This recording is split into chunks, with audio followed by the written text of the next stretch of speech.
I'm Granny, and I'm so happy you're here with me today. Today's tale is Just So Stories by Rudyard Kipling.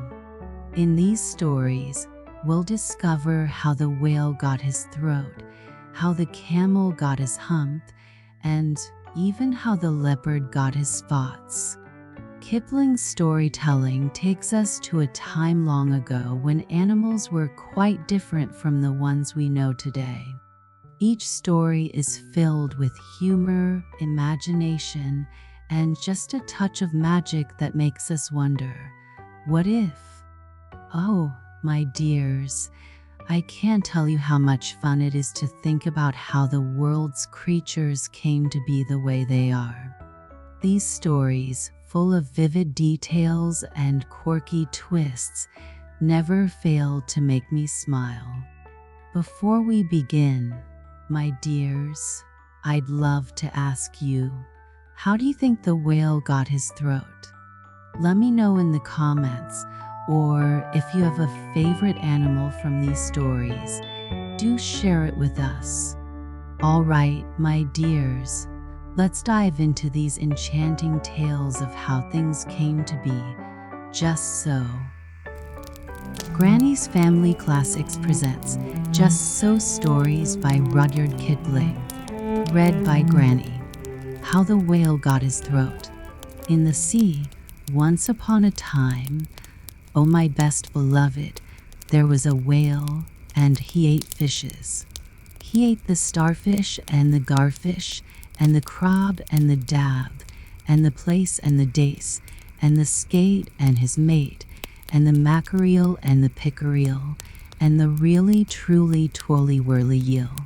All the fishes he could find in all the sea he ate with his mouth, so, till at last there was only one small fish left in all the sea, and he was a small 'stute fish, and he swam a little behind the whale's right ear, so as to be out of harm's way. Then the whale stood up on his tail and said, "I'm hungry." And the small 'stute fish said in a small 'stute voice, "Noble and generous cetacean, have you ever tasted man?" "No," said the whale. "What is it like?" "Nice," said the small 'stute fish. "Nice but nubbly." "Then fetch me some," said the whale, and he made the sea froth up with his tail. "One at a time is enough," said the 'stute fish. "If you swim to latitude 50 north, longitude 40 west, that is magic, you will find, sitting on a raft, in the middle of the sea, with nothing on but a pair of blue canvas breeches, a pair of suspenders. You must not forget the suspenders, best beloved, and a jackknife, one shipwrecked mariner, who, it is only fair to tell you, is a man of infiniteersorcean sagacity." So the whale swam and swam to latitude 50 north, longitude 40 west, as fast as he could swim, and on a raft, in the middle of the sea, with nothing to wear except a pair of blue canvas breeches, a pair of suspenders. You must particularly remember the suspenders, best beloved, and a jackknife. He found one single, solitary shipwrecked mariner, trailing his toes in the water. He had his mummy's leave to paddle, or else he would never have done it, because he was a man of infiniteersorcean sagacity. Then the whale opened his mouth back and back and back till it nearly touched his tail, and he swallowed the shipwrecked mariner, and the raft he was sitting on, and his blue canvas breeches, and the suspenders, which he must not forget, and the jackknife. He swallowed them all down into his warm, dark, inside cupboards, and then he smacked his lips so, and turned round 3 times on his tail.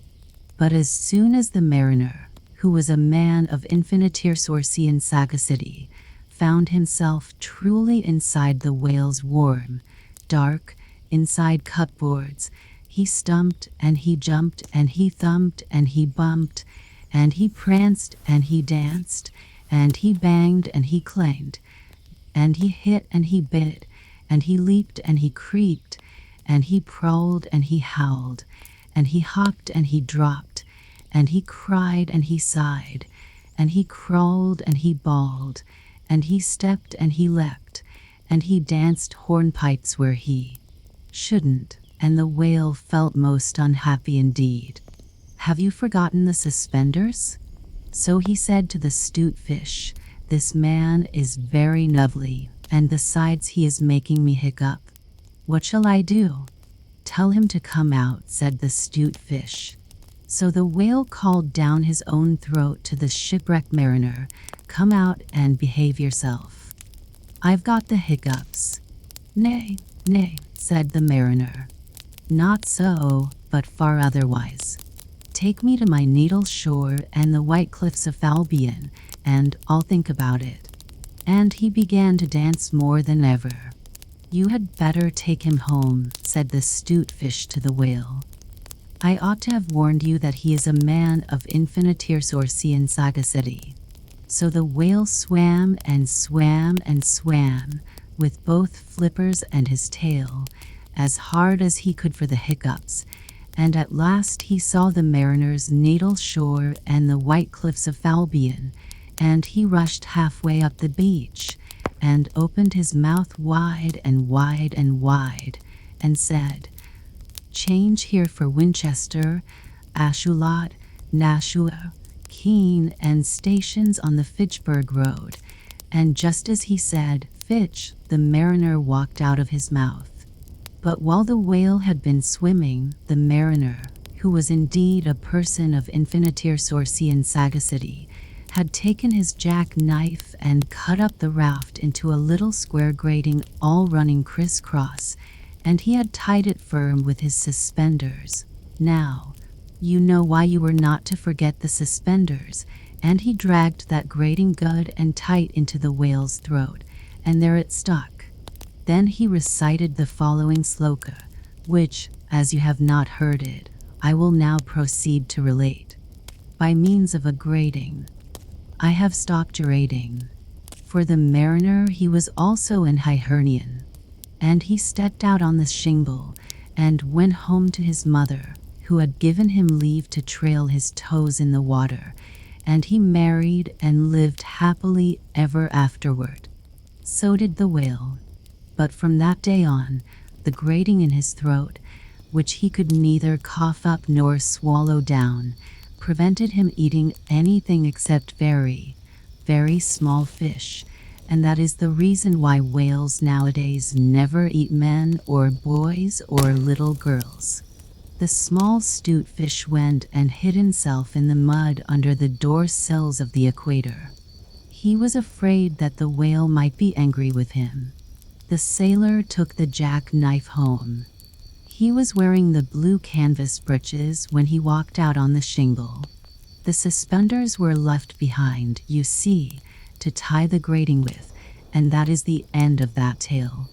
When the cabin port holes are dark and green, because of the seas outside. When the ship goes wop, with a wiggle between, and the steward falls into the soup tureen, and the trunks begin to slide. When Nissy lies on the floor in a heap, and Mummy tells you to let her sleep, and you're waked or washed or dressed, why, then you will know, if you haven't guessed, you're 50 north and 40 west. How the camel got his hump. Now this is the next tale, and it tells how the camel got his big hump.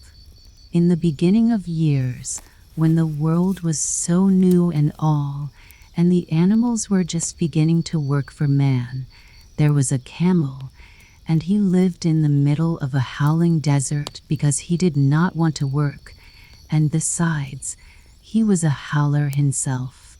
So he ate sticks and thorns and tamarisks and milkweed and prickles, most excruciating idle, and when anybody spoke to him he said, "Humph," just humph, and no more. Presently the horse came to him on Monday morning, with a saddle on his back and a bit in his mouth, and said, "Camel, oh camel, Come out and trot like the rest of us." "Humph," said the camel, and the horse went away and told the man. Presently the dog came to him with a stick in his mouth and said, "Camel, oh camel, come and fetch and carry like the rest of us." "Humph," said the camel, and the dog went away and told the man. Presently the ox came to him with the yoke on his neck and said, "Camel, oh camel, come and plow like the rest of us." "Humph," said the camel, and the ox went away and told the man. At the end of the day the man called the horse and the dog and the ox together and said, "Three, oh three, I'm very sorry for you with the world's Sonawandal, but that hump thing in the desert can't work or he would have been here by now. So I am going to leave him alone and you must work double time to make up for it." That made the three very angry with the world's Sonawandal, and they held a palaver and an indaba and a punchayat and a powwow on the edge of the desert, and the camel came chewing on milkweed most excruciating idle and laughed at them. Then he said humph and went away again. Presently there came along the jinn in charge of all deserts, rolling in a cloud of dust. Jinns always travel that way because it is magic, and he stopped to palaver and pow-pow with the three. "Jinn of all deserts," said the horse, "is it right for anyone to be idle with the world's Sonawandal?" "Certainly not," said the jinn. "Well," said the horse, "there's a thing in the middle of your howling desert, and he's a howler himself, with a long neck and long legs, and he hasn't done a stroke of work since Monday morning. He won't trot." "Phew," said the jinn, whistling, "that's my camel, for all the gold in Arabia." "What does he say about it?" "He says humph," said the dog, "and he won't fetch and carry." "Does he say anything else?" "Only humph, and he won't plow," said the ox. "Very good," said the jinn. "I'll humph him if you will kindly wait a minute." The jinn rolled himself up in his dust cloak and took a bearing across the desert and found the camel most excruciatingly idle, looking at his own reflection in a pool of water.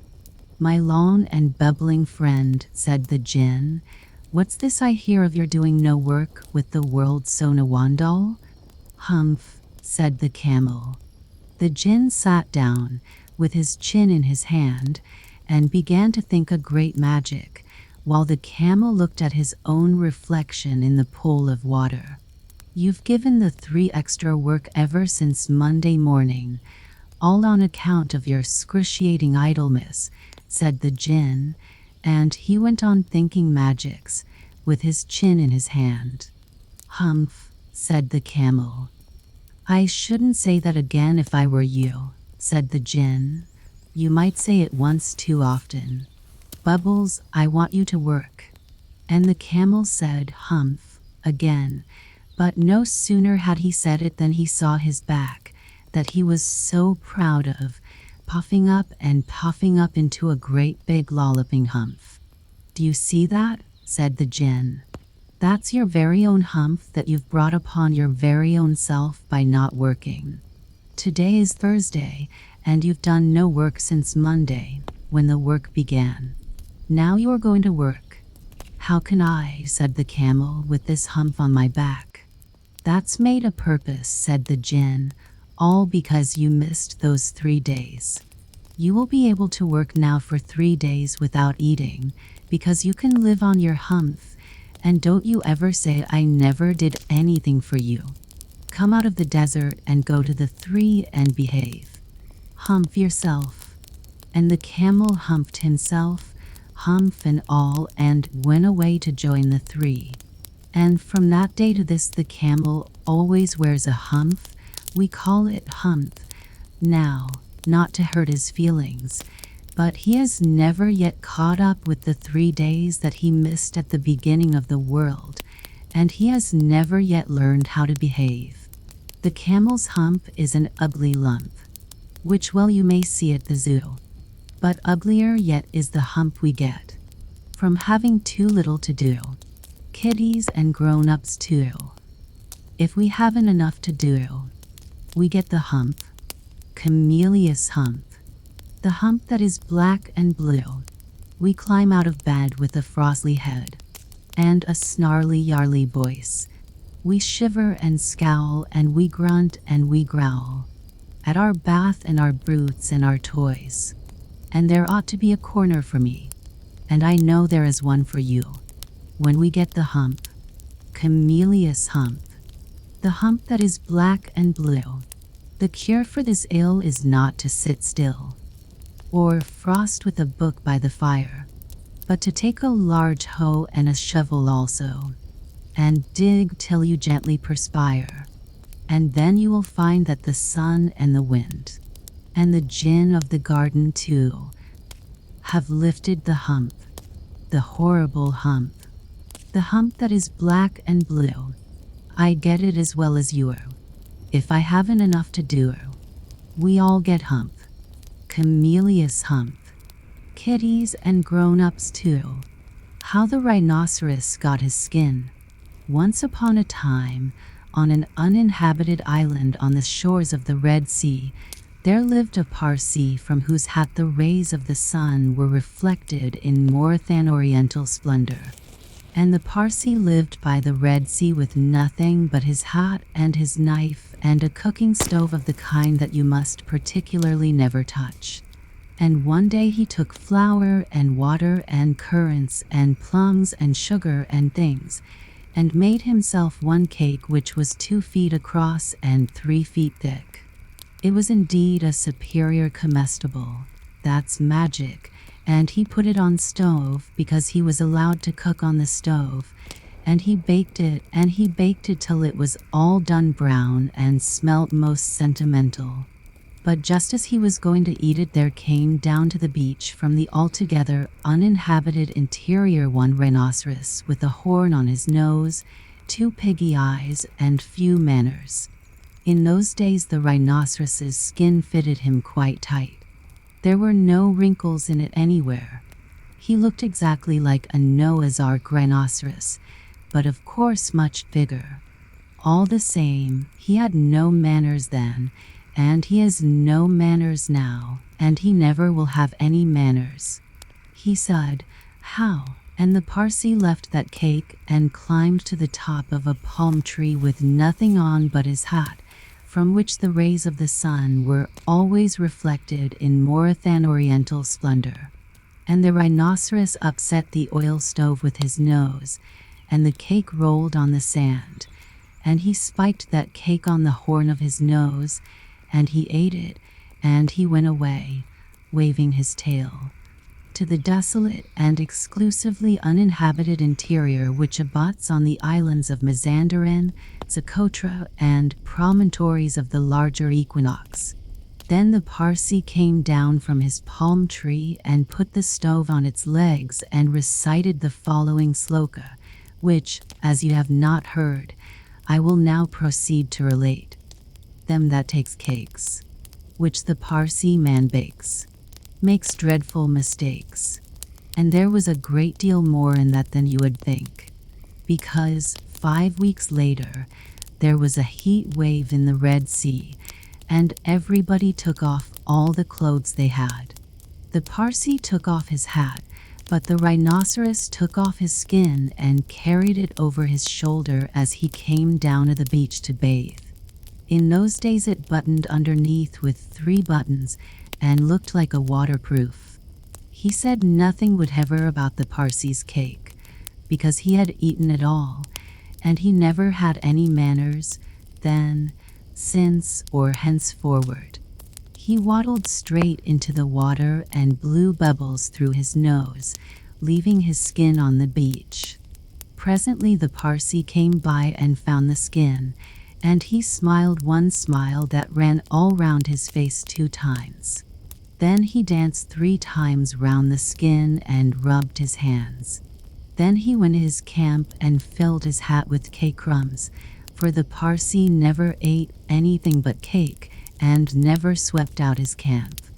He took that skin, and he shook that skin, and he scrubbed that skin, and he rubbed that skin just as full of old, dry, stale, tickly cake crumbs and some burned currants as ever it could possibly hold. Then he climbed to the top of his palm tree and waited for the rhinoceros to come out of the water and put it on. And the rhinoceros did. He buttoned it up with the 3 buttons, and it tickled like cake crumbs in bed. Then he wanted to scratch, but that made it worse, and then he lay down on the sands and rolled and rolled and rolled, and every time he rolled the cake crumbs tickled him worse and worse and worse. Then he ran to the palm tree and rubbed and rubbed and rubbed himself against it. He rubbed so much and so hard that he rubbed his skin into a great fold over his shoulders, and another fold underneath, where the buttons used to be, but he rubbed the buttons off, and he rubbed some more folds over his legs. And it spoiled his temper, but it didn't make the least difference to the cake crumbs. They were inside his skin and they tickled. So he went home, very angry indeed and horribly scratchy, and from that day to this every rhinoceros has great folds in his skin and a very bad temper, all on account of the cake crumbs inside. But the Parsee came down from his palm tree, wearing his hat, from which the rays of the sun were reflected in more than oriental splendor, packed up his cooking stove, and went away in the direction of Orotavo, Amygdala, the upland meadows of Anantarivo, and the marshes of Sonapa.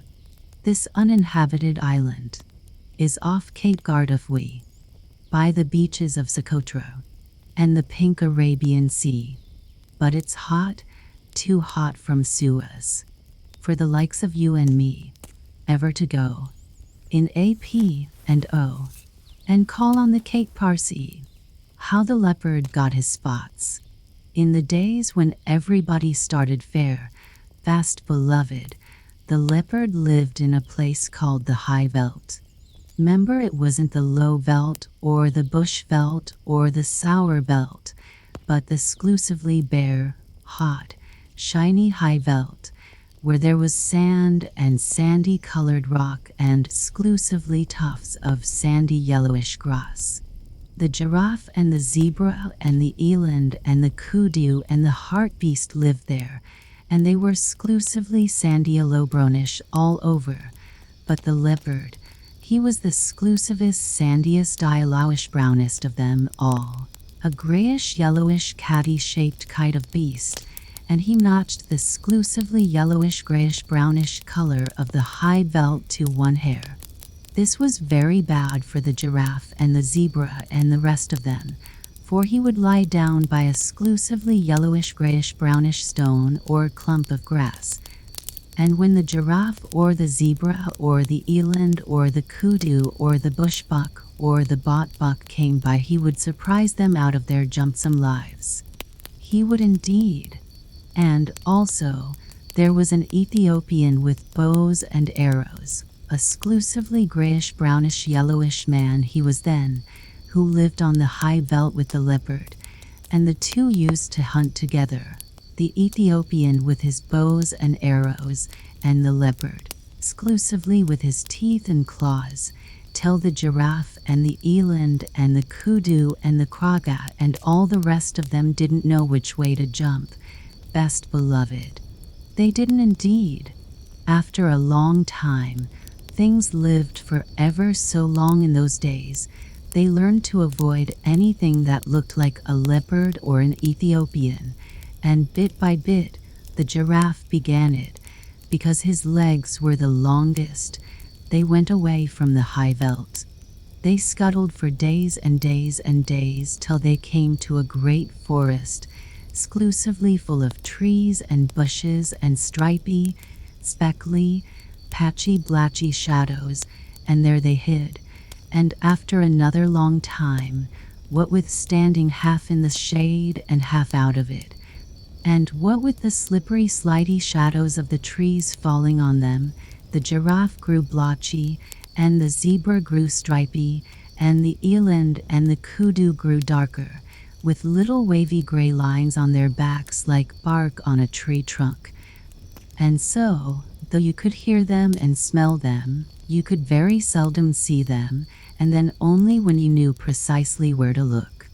They had a beautiful time in the exclusively speckly, spickly shadows of the forest, while the leopard and the Ethiopian ran about over the exclusively grayish, yellowish, reddish high veld outside, wondering where all their breakfasts and their dinners and their teas had gone. At last they were so hungry that they ate rats and beetles and rock rabbits, the leopard and the Ethiopian, and then they had the big tummy ache, both together, and then they met Bavian, the dog-headed, barking baboon, who is quite the wisest animal in all South Africa. Said leopard to Bavian, and it was a very hot day, whereas all the game gone. And Bavian winked. He knew. Said the Ethiopian to Bavian, "Can you tell me the present habitat of the aboriginal fauna?" That meant just the same thing, but the Ethiopian always used long words. He was a grown-up, and Bavian winked. He knew. Then said Bavian, "The game has gone into other spots, and my advice to you, leopard, is to go into other spots as soon as you can." And the Ethiopian said, "That is all very fine, but I wish to know whither the aboriginal fauna has migrated." Then said Bavian, "The aboriginal fauna has joined the aboriginal flora because it was high time for a change, and my advice to you, Ethiopian, is to change as soon as you can." That puzzled the leopard and the Ethiopian, but they set off to look for the aboriginal flora, and presently, after ever so many days, they saw a great, high, tall forest full of tree trunks all exclusively speckled and spotted and spotted, dotted and splashed and slashed and hatched and cross-hatched with shadows. Say that quickly aloud, and you will see how very shadowy the forest must have been. "What is this," said the leopard, "that is so exclusively dark, and yet so full of little pieces of light?" "I don't know," said the Ethiopian, "but it ought to be the aboriginal flora. I can smell giraffe, and I can hear giraffe, but I can't see giraffe." "That's curious," said the leopard. "I suppose it is because we have just come out of the sunshine. I can smell zebra, and I can hear zebra, but I can't see zebra." "Wait a bit," said the Ethiopian. "It's a long time since we've hunted them. Perhaps we've forgotten what they were like." "Fiddle," said the leopard. "I remember them perfectly on the high veld, especially their marrow bones. Giraffe is about 17 feet high, of exclusively fulvous golden yellow from head to heel, and zebra is about 4.5 feet high, of exclusively gray fawn color from head to heel." Said the Ethiopian, looking into the speckly, spickly shadows of the aboriginal flora forest. "Then they ought to show up in this dark place like ripe bananas in a smokehouse." But they didn't. The leopard and the Ethiopian hunted all day, and though they could smell them and hear them, they never saw one of them. "For goodness sake," said the leopard at tea time, "let us wait till it gets dark. This daylight hunting is a perfect scandal." So they waited till dark, and then the leopard heard something breathing sniffily in the starlight that fell all stripy through the branches, and he jumped at the noise, and it smelt like zebra, and it felt like zebra, and when he knocked it down it kicked like zebra. But he couldn't see it. So he said, "Be quiet, oh you person without any form. I am going to sit on your head till morning, because there is something about you that I don't understand." Presently he heard a grunt and a crash and a scramble, and the Ethiopian called out, "I've caught a thing that I can't see. It smells like giraffe, and it kicks like giraffe, but it hasn't any form." "Don't you trust it," said the leopard. "Sit on its head till the morning, same as me. They haven't any form any of 'em." So they sat down on them hard till bright morning time, and then Leopard said, "What have you at your end of the table, brother?" The Ethiopian scratched his head and said, "It ought to be exclusively a rich fulvous orange tawny from head to heel, and it ought to be giraffe, but it is covered all over with chestnut blotches. What have you at your end of the table, brother?" And the leopard scratched his head and said, "It ought to be exclusively a delicate grayish fawn, and it ought to be zebra, but it is covered all over with black and purple stripes. What in the world have you been doing to yourself, zebra? Don't you know that if you were on the high veld I could see you 10 miles off? You haven't any form." "Yes," said the zebra, "but this isn't the high veld. Can't you see?" "I can now," said the leopard, "but I couldn't all yesterday." "How is it done?" "Let us up," said the zebra, "and we will show you." They let the zebra and the giraffe get up, and zebra moved away to some little thorn bushes where the sunlight fell all stripy, and giraffe moved off to some talus trees where the shadows fell all blotchy. "Now watch," said the zebra and the giraffe. "This is the way it's done. 1, 2, 3. And where's your breakfast?" Leopard stared, and Ethiopian stared, but all they could see were stripy shadows and blotched shadows in the forest, but never a sign of zebra and giraffe. They had just walked off and hidden themselves in the shadowy forest. "Hi, hi," said the Ethiopian. "That's a trick worth learning. Take a lesson by it, leopard. You show up in this dark place like a bar of soap in a coal scuttle." "Ho, ho," said the leopard. "Would it surprise you very much to know that you show up in this dark place like a mustard plaster on a sack of coals?" "Well, calling names won't catch dinner," said the Ethiopian. "The long and the little of it is that we don't match our backgrounds. I'm going to take Bavion's advice. He told me I ought to change, and as I've nothing to change except my skin, I'm going to change that." "What to?" said the leopard, tremendously excited. "To a nice working blackish brownish color with a little purple in it and touches of slaty blue. It will be the very thing for hiding in hollows and behind trees." So he changed his skin then and there, and the leopard was more excited than ever. He had never seen a man change his skin before. "But what about me?" he said, when the Ethiopian had worked his last little finger into his fine new black skin. "You take Bavion's advice too. He told you to go into spots." "So I did," said the leopard. "I went into other spots as fast as I could. I went into the spot with you, and a lot of good it has done me." "Oh," said the Ethiopian, "Bavion didn't mean spots in South Africa. He meant spots on your skin." "What's the use of that?" said the leopard. "Think of giraffe," said the Ethiopian. "Or, if you prefer stripes, think of zebra. They find their spots and stripes give them perfect satisfaction." Said the leopard. "I wouldn't look like zebra, not for ever so." "Well, make up your mind," said the Ethiopian, "because I'd hate to go hunting without you, but I must if you insist on looking like a sunflower against a tarred fence." "I'll take spots, then," said the leopard, "but don't make 'em too vulgar big.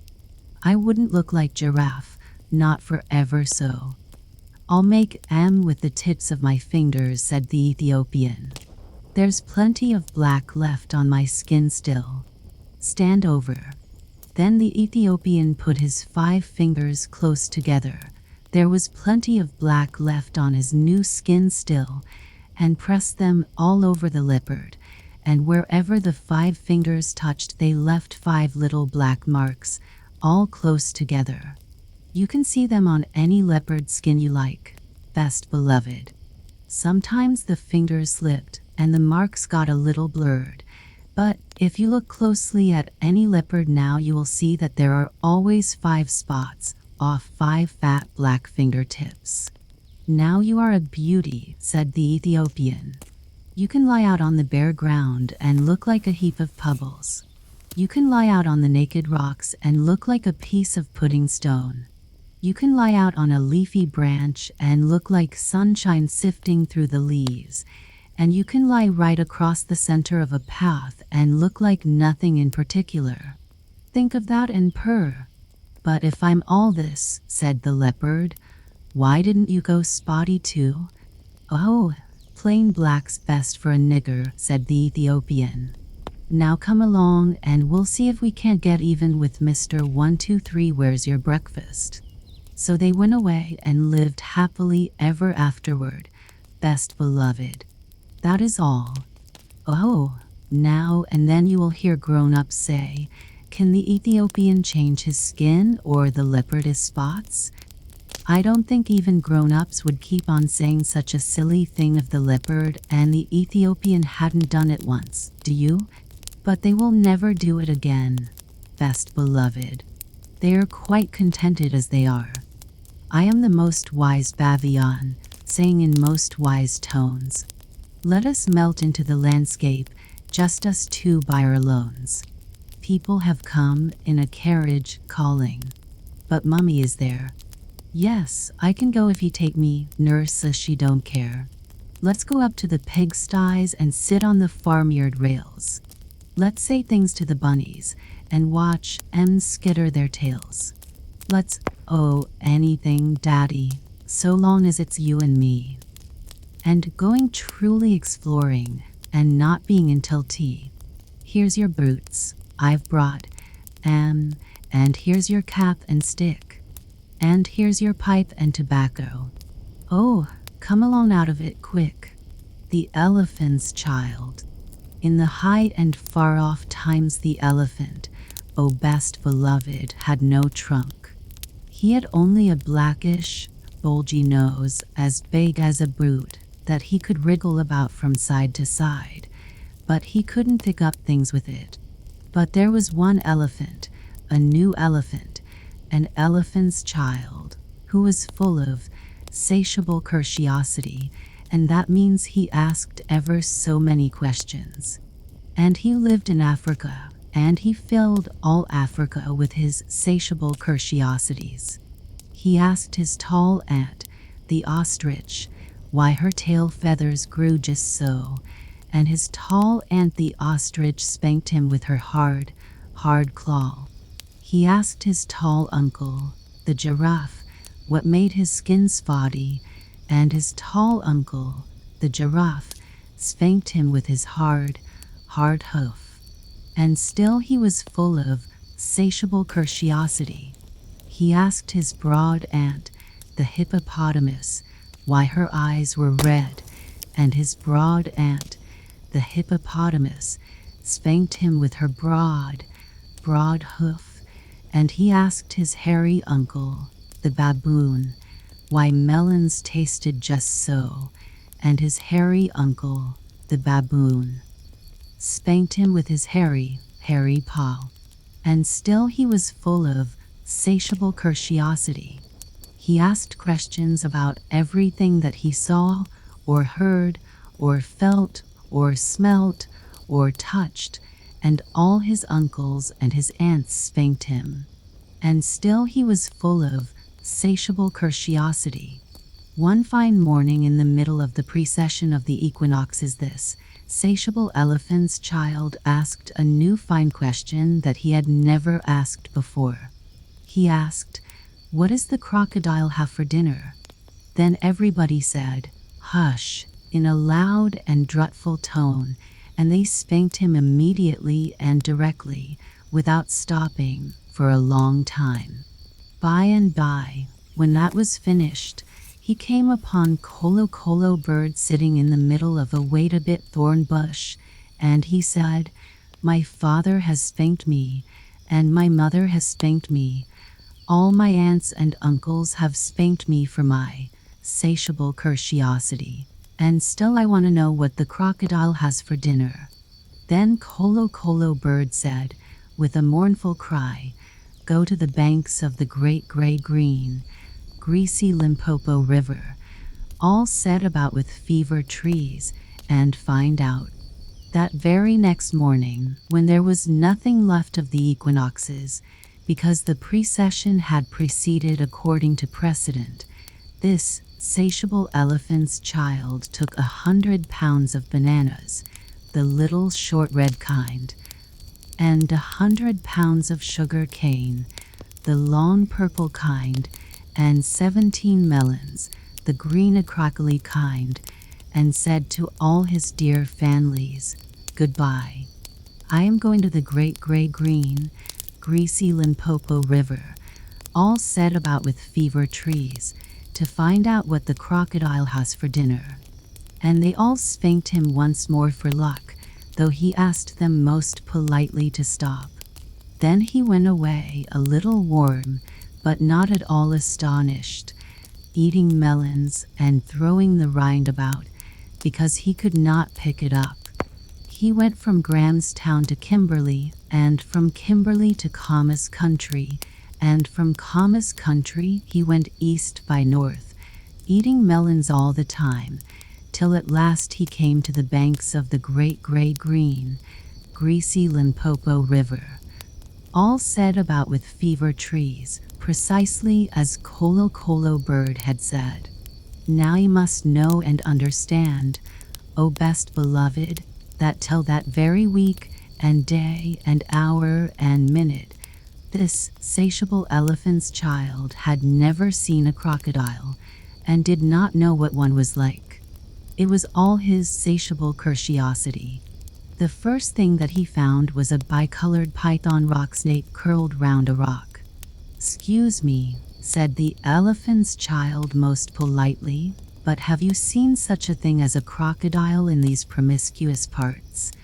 "Have I seen a crocodile?" said the bicolored python rock snake, in a voice of dreadful scorn. "What will you ask me next?" "Excuse me," said the elephant's child, "but could you kindly tell me what he has for dinner?" Then the bicolored python rock snake uncoiled himself very quickly from the rock, and spanked the elephant's child with his scalesome, flailsome tail.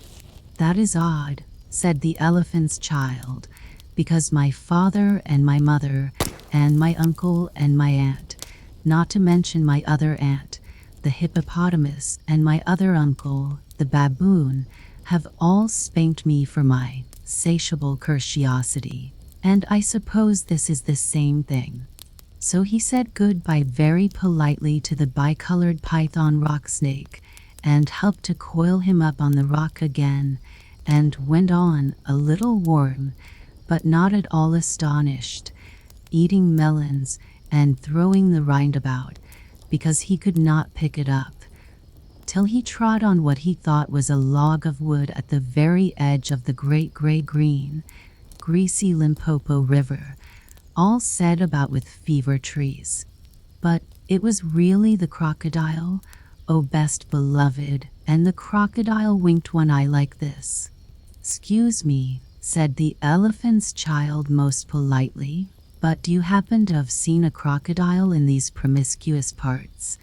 Then the crocodile winked the other eye, and lifted half his tail out of the mud, and the elephant's child stepped back most politely, because he did not wish to be spanked again. "Come hither, little one," said the crocodile. "Why do you ask such things?" "Excuse me," said the elephant's child most politely, "but my father has spanked me, my mother has spanked me, not to mention my tall aunt, the ostrich, and my tall uncle, the giraffe, who can kick ever so hard, as well as my broad aunt, the hippopotamus, and my hairy uncle, the baboon, and including the bicolored python rock snake with the scalesome, flailsome tail, just up the bank, who spanks harder than any of them. And so, if it's quite all the same to you, I don't want to be spanked any more. Come hither, little one, said the crocodile, for I am the crocodile, and he wept crocodile tears to show it was quite true. Then the elephant's child grew all breathless and panted, and kneeled down on the bank and said, "You're the very person I have been looking for all these long days. Will you please tell me what you have for dinner?" "Come hither, little one," said the crocodile, "and I'll whisper." Then the elephant's child put his head down close to the crocodile's musky, tusky mouth, and the crocodile caught him by his little nose, which up to that very week, day, hour, and minute had been no bigger than a boot, though much more useful. "I think," said the crocodile, and he said it between his teeth, like this, "I think today I will begin with elephant's child." At this, "Oh, best beloved," the elephant's child was much annoyed, and he said, speaking through his nose, like this, "Let go. You're hurted, bee." Then the bicolored python rock snake scuffled down from the bank and said, "My young friend, if you do not now, immediately and instantly, pull as hard as ever you can, it is my opinion that your acquaintance in the large pattern leather ulster," and by this he meant the crocodile, "will jerk you into yonder limpid stream before you can say Jack Robinson." This is the way bicolored python rock snakes always talk. Then the elephant's child sat back on his little haunches and pulled and pulled and pulled, and his nose began to stretch. And the crocodile floundered into the water, making it all creamy with great sweeps of his tail, and he pulled and pulled and pulled. And the elephant's child's nose kept on stretching, and the elephant's child spread all his little forelegs and pulled and pulled and pulled, and his nose kept on stretching, and the crocodile threshed his tail like an oar, and he pulled and pulled and pulled, and at each pull the elephant's child's nose grew longer and longer, and it hurt him hinges. Then the elephant's child felt his legs slipping, and he said through his nose, which was now nearly 5 feet long, "This is too much for me." Then the bicolored python rock snake came down from the bank and knotted himself in a double clove hitch round the elephant's child's hind legs, and said, "Rash and inexperienced traveler, we will now seriously devote ourselves to a little high tension. Because if we do not, it is my impression that yonder self-propelling manaphor with the armor-plated upper deck, and by this, O best beloved," he meant the crocodile, "will permanently vitiate your future career." That is the way all bicolored python rock snakes always talk. So he pulled, and the elephant's child pulled, and the crocodile pulled, but the elephant's child and the bicolored python rock snake pulled hardest, and at last the crocodile let go of the elephant's child's nose with a plop that you could hear all up and down the Limpopo. Then the elephant's child sat down most hard and sudden, but first he was careful to say, "Thank you," to the bicolored python rock snake, and next he was kind to his poor pulled nose, and rocked it all up in cool banana leaves, and hung it in the great gray-green, greasy Limpopo to cool. "What are you doing that for?" said the bicolored python rock snake. "'Scuse me," said the elephant's child, "but my nose is badly out of shape, and I am waiting for it to shrink." "Then you will have to wait a long time," said the bicolored python rock snake. "Some people do not know what is good for them." The elephant's child sat there for 3 days waiting for his nose to shrink, but it never grew any shorter, and Besides, it made him squint. For, O best beloved, you will see and understand that the crocodile had pulled it out into a really truly trunk, same as all elephants have today. At the end of the third day, a fly came and stung him on the shoulder, and before he knew what he was doing, he lifted up his trunk and hit that fly dead with the end of it. "Vantage number 1, said the bicolored python rock snake. "You couldn't have done that with a mere smear nose. Try and eat a little now."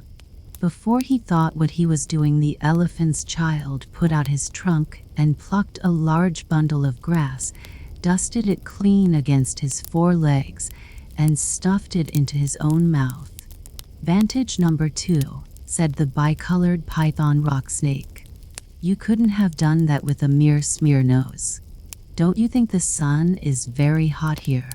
"It is," said the elephant's child, and before he thought what he was doing, he slooped up a sloop of mud from the banks of the great gray green, greasy Limpopo, and slapped it on his head, where it made a cool sloopy sloshy mud cap, all trickly behind his ears. "Vantage number 3, said the bicolored python rock snake. "You couldn't have done that with a mere smear nose. Now how do you feel about being spanked again?" "'Scuse me," said the elephant's child, "but I should not like it at all." "How would you like to spank somebody?" said the bicolored python rock snake. "I should like it very much indeed," said the elephant's child. "Well," said the bicolored python rock snake, "you will find that new nose of yours very useful to spank people with." "Thank you," said the elephant's child. "I'll remember that, and now I think I'll go home to all my dear families and try." So the elephant's child went home across Africa, frisking and whisking his trunk. When he wanted fruit to eat, he pulled fruit down from a tree, instead of waiting for it to fall as he used to do. When he wanted grass, he plucked grass up from the ground, instead of going on his knees as he used to do. When the flies bit him, he broke off the branch of a tree and used it as fly whisk, and he made himself a new, cool, slushy, scushy mud cap whenever the sun was hot. When he felt lonely walking through Africa, he sang to himself down his trunk, and the noise was louder than several brass bands. He went especially out of his way to find a broad hippopotamus. She was no relation of his, and he spanked her very hard to make sure that the bicolored python rock snake had spoken the truth about his new trunk. The rest of the time he picked up the melon rinds that he had dropped on his way to the Limpopo, for he was a tidy pachyderm. One dark evening he came back to all his dear families, and he coiled up his trunk and said, "How do you do?" They were very glad to see him, and immediately said, "Come here and be spanked for your satiable curiosity." "Pooh," said the elephant's child. "I don't think you peoples know anything about spanking, but I do, and I'll show you." Then he uncurled his trunk and knocked 2 of his dear brothers head over heels. "Oh, bananas," said they, "where did you learn that trick, and what have you done to your nose?" "I got a new one from the crocodile on the banks of the great gray green, greasy Limpopo River," said the elephant's child. "I asked him what he had for dinner, and he gave me this to keep." "It looks very ugly," said his hairy uncle, the baboon. "It does," said the elephant's child, "but it's very useful," and he picked up his hairy uncle, the baboon, by one hairy leg and hove him into a hornet's nest. Then that bad elephant's child spanked all his dear families for a long time, till they were very warm and greatly astonished. He pulled out his tall ostrich ant's tail feathers, and he caught his tall uncle, the giraffe, by the hind leg and dragged him through a thorn bush, and he shouted at his broad ant, the hippopotamus, and blew bubbles into her ear when she was sleeping in the water after meals, but he never let anyone touch Colo Colo Bird. At last things grew so exciting that his dear families went off one by one in a hurry to the banks of the great gray-green, greasy Limpopo River, all set about with fever trees, to borrow new noses from the crocodile. When they came back, nobody spanked anybody anymore, and ever since that day, O best beloved, all the elephants you will ever see, besides all those that you won't, have trunks precisely like the trunk of the satiable elephant's child. I keep 6 honest serving men. They taught me all I knew. Their names are what and where and when, and how and why and who. I send them over land and sea. I send them east and west. But after they have worked for me, I give them all a rest. I let them rest from 9 till 5. For I am busy then, as well as breakfast, lunch, and tea. For they are hungry men. But different folk have different views. I know a person small. She keeps 10 million serving men, who get no rest at all. She sends them abroad on her own affairs, from the second she opens her eyes. 1 million hows, 2 million wheres, and 7 million whys. The sing-song of old man kangaroo. Not always was the kangaroo as now we do behold him, but a different animal with 4 short legs. He was gray and he was woolly, and his pride was inordinate. He danced on an outcrop in the middle of Australia, and he went to the little god NQA. He went to NQA at 6 before breakfast, saying, "Make me different from all other animals by 5 this afternoon." Up jumped NQA from his seat on the sand flat and shouted, "Go away." He was gray and he was woolly, and his pride was inordinate. He danced on a rock ledge in the middle of Australia, and he went to the middle god Nquing. He went Nquing at 8 after breakfast, saying, "Make me different from all other animals.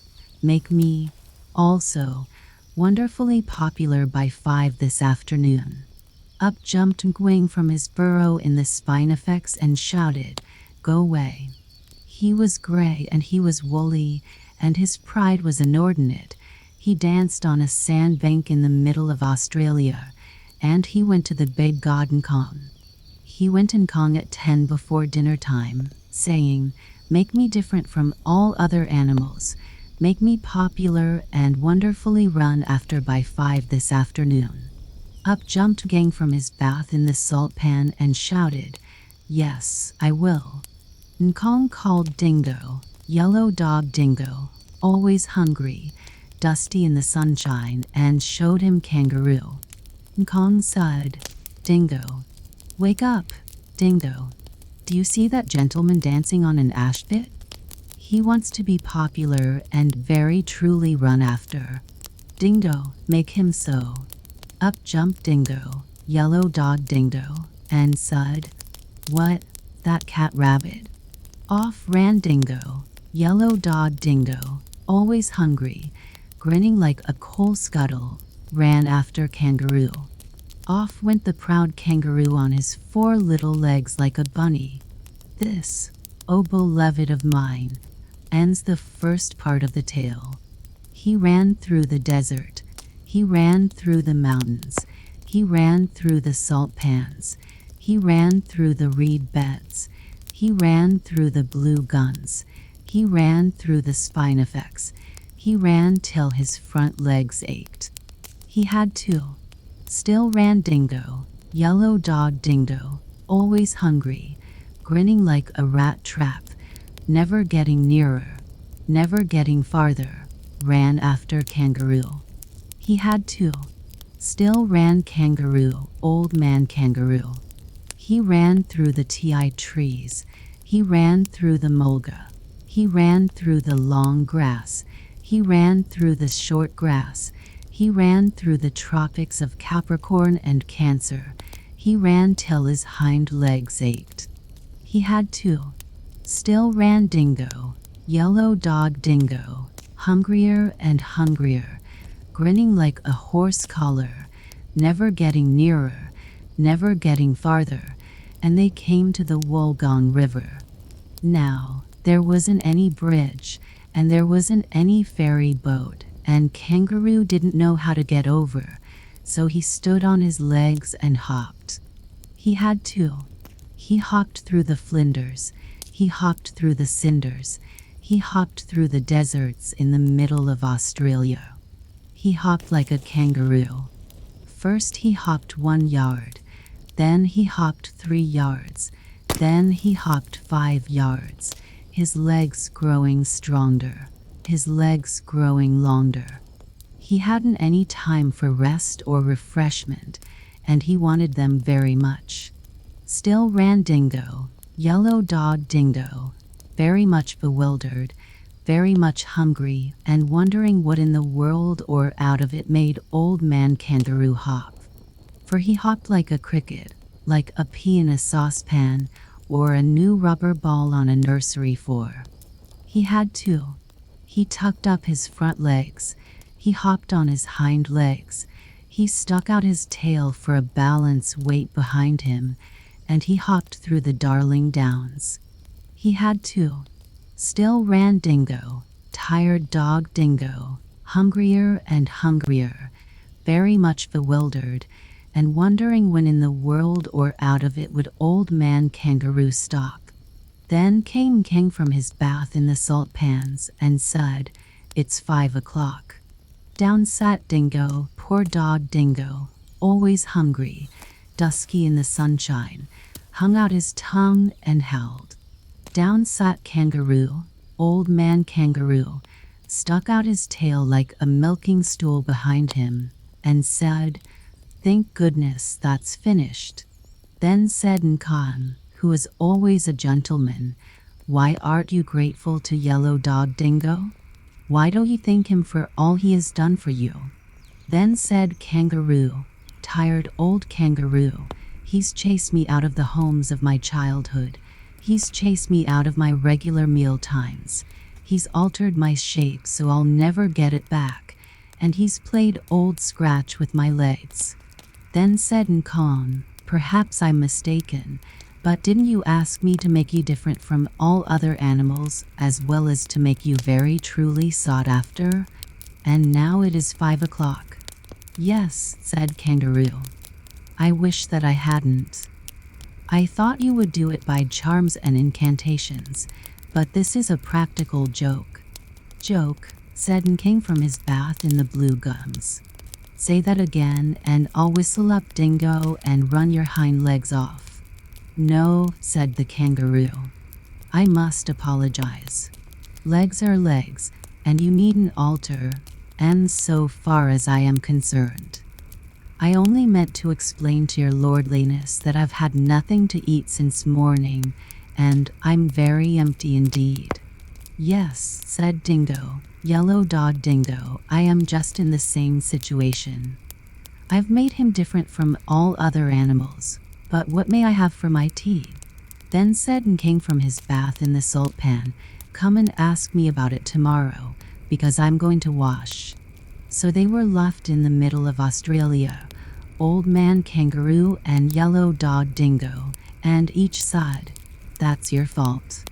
This is the mouth-filling song of the race that was run by a boomer, run in a single burst, only event of its kind. Started by Bedtime from Warga. Old Man Kangaroo first, Yellow Dog Dingo behind. Kangaroo bounded away, his back legs working like pistons, bounded from morning till dark, 25 feet to a bound. Yellow Dog Dingo lay, like a yellow cloud in the distance, much too busy to bark. My! But they covered the ground. Nobody knows where they went, or followed the track that they flew in, for that continent hadn't been given a name. They ran 30 degrees from Torres Straits to the Lewin. Look at the atlas, please.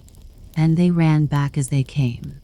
Supposing you could trot from Adelaide to the Pacific for an afternoon's run, half what these gentlemen did, you would feel rather hot, but your legs would develop terrific. Yes, my importunate son. You'd be a marvelous kid. The beginning of the Armadillos. This, O best beloved, is another story of the high and far-off times. In the very middle of those times was a stickly, prickly hedgehog, and he lived on the banks of the turbid Amazon, eating shelly snails and things. And he had a friend, a slow, solid tortoise, who lived on the banks of the turbid Amazon, eating green lettuces and things. And so that was all right, best beloved. Do you see? But also, and at the same time, in those high and far-off times, there was a painted jaguar, and he lived on the banks of the turbid Amazon too, and he ate everything that he could catch. When he could not catch deer or monkeys, he would eat frogs and beetles, and when he could not catch frogs and beetles, he went to his mother jaguar, and she told him how to eat hedgehogs and tortoises.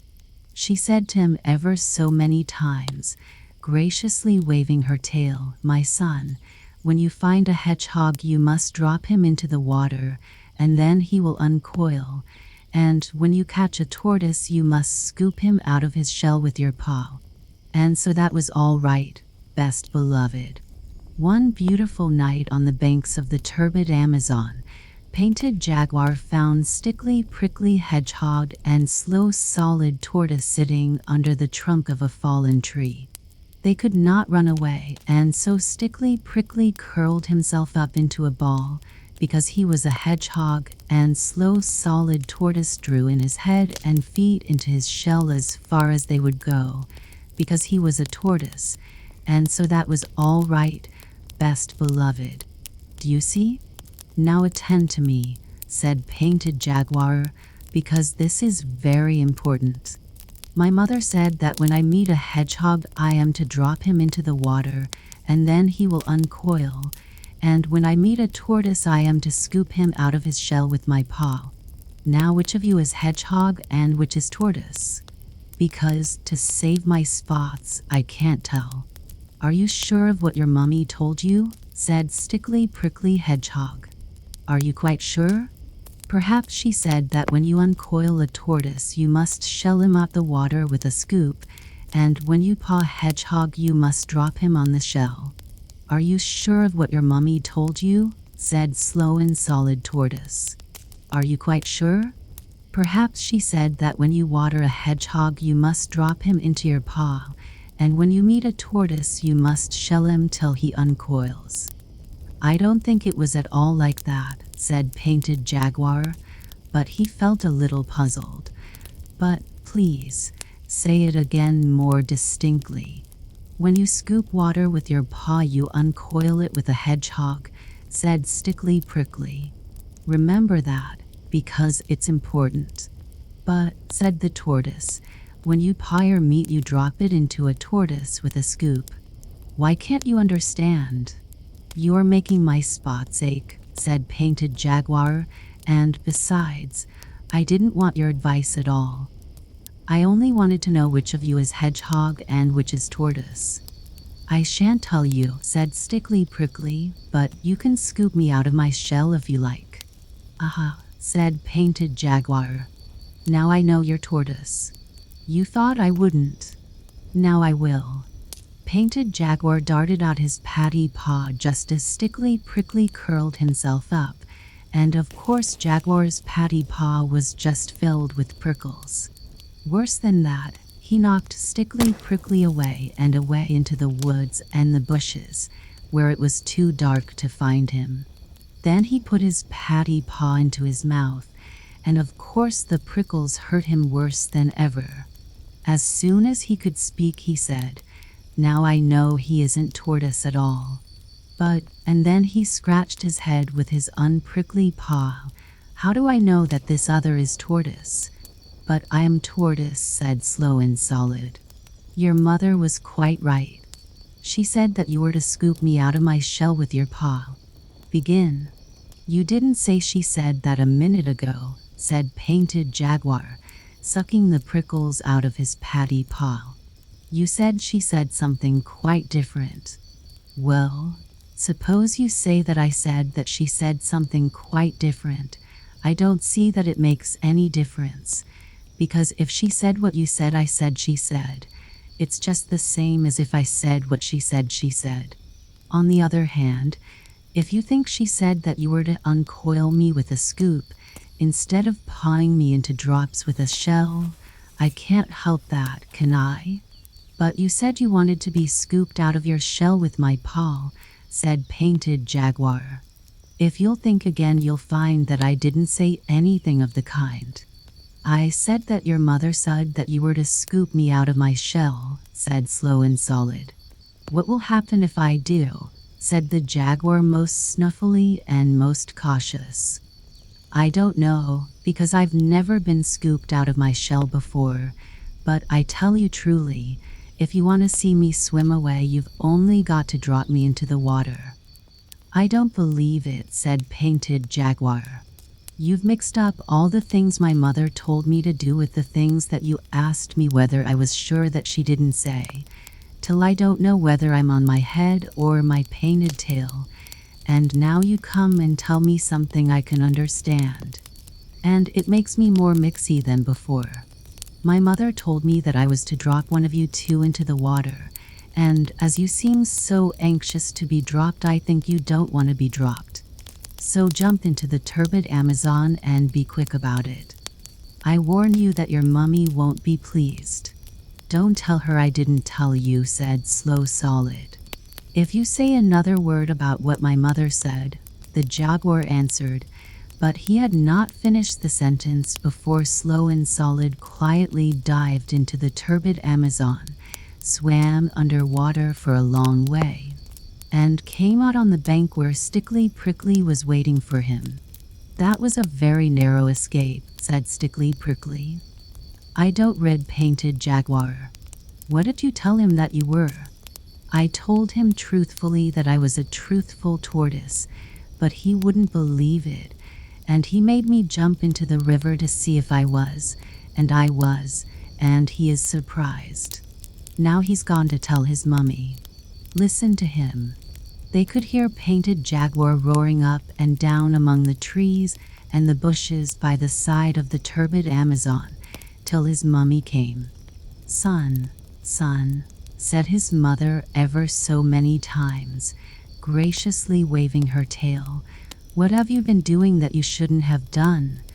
I tried to scoop something that said it wanted to be scooped out of its shell with my paw, and my paw is full of prickles, said Painted Jaguar.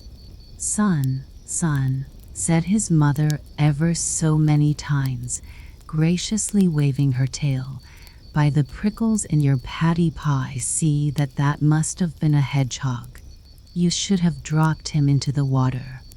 I did that to the other thing, and he said he was a tortoise, and I didn't believe him, and it was quite true, and he is dived under the turbid Amazon, and he won't come up again, and I haven't anything at all to eat. And I think we had better find lodging somewhere else. They're too clever on the turbid Amazon for poor me. Son, son, said his mother ever so many times, graciously waving her tail, now attend to me and remember what I say. A hedgehog curls himself up into a ball, and his prickles stick out every which way at once. By this you may know the hedgehog. I don't like this old lady one little bit, said Stickly Prickly, under the shadow of a large leaf. I wonder what else she knows? A tortoise can't curl himself up, Mother Jaguar went on, ever so many times, graciously waving her tail. He only draws his head and legs into his shell. By this you may know the tortoise. I don't like this old lady at all, said Slow and Solid Tortoise. Even Painted Jaguar can't forget those directions. It's a great pity that you can't swim, Stickly Prickly. Don't talk to me, said Stickly Prickly. Just think how much better it would be if you could curl up. This is a mess. Listen to Painted Jaguar. Painted Jaguar was sitting on the banks of the turbid Amazon, sucking prickles out of his paws and saying to himself, "Can't curl, but can swim. Slow Solid, that's him. Curls up, but can't swim. Stickly Prickly, that's him. He'll never forget that this month of Sundays," said Stickly Prickly. "Hold up my chin, Slow and Solid. I'm going to try to learn to swim. It may be useful." "Excellent," said Slow and Solid, and he held up Stickly Prickly's chin, while Stickly Prickly kicked in the waters of the turbid Amazon. "You'll make a fine swimmer yet," said Slow and Solid. "Now, if you can unlace my back plates a little, I'll see what I can do towards curling up. It may be useful." Stickly Prickly helped to unlace Tortoise's back plates, so that by twisting and straining, Slow and Solid actually managed to curl up a titty wee bit. "Excellent," said Stickly Prickly, "but I shouldn't do any more just now. It's making you black in the face. Kindly lead me into the water once again, and I'll practice that side stroke which you say is so easy." And so Stickly Prickly practiced, and Slow Solid swam alongside. "Excellent," said Slow and Solid. "A little more practice will make you a regular whale. Now, if I may trouble you to unlace my back and front plates 2 holes more, I'll try that fascinating bend that you say is so easy. Won't Painted Jaguar be surprised?" "Excellent," said Stickly Prickly, all wet from the turbid Amazon. "I declare I shouldn't know you from one of my own family. 2 holes, I think you said? A little more expression, please, and don't grunt quite so much, or Painted Jaguar may hear us. When you've finished, I want to try that long dive which you say is so easy. Won't Painted Jaguar be surprised?" And so Stickly Prickly dived, and Slow and Solid dived alongside. "Excellent," said Slow and Solid. "A little more attention to holding your breath, and you will be able to keep house at the bottom of the turbid Amazon. Now I'll try that exercise of putting my hind legs round my ears, which you say is so peculiarly comfortable. Won't Painted Jaguar be surprised?" "Excellent," said Stickly Prickly. "But it's straining your back plates a little. They are all overlapping now, instead of lying side by side." "Oh, that's the result of exercise," said Slow and Solid. "I've noticed that your prickles seem to be melting into one another, and that you're growing to look rather more like a pine cone and less like a chestnut burr than you used to." "Am I?" said Stickly Prickly. "That comes from my soaking in the water." "Oh, won't Painted Jaguar be surprised?"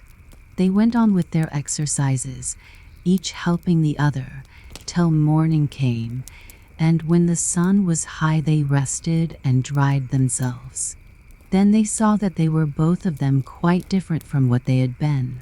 "Stickly Prickly," said Tortoise after breakfast, "I am not what I was yesterday, but I think that I may yet amuse Painted Jaguar." "That was the very thing I was thinking just now," said Stickly Prickly. "I think scales are a tremendous improvement on prickles, to say nothing of being able to swim. Oh, won't Painted Jaguar be surprised? Let's go and find him." By and by they found Painted Jaguar, still nursing his paddy paw that had been hurt the night before.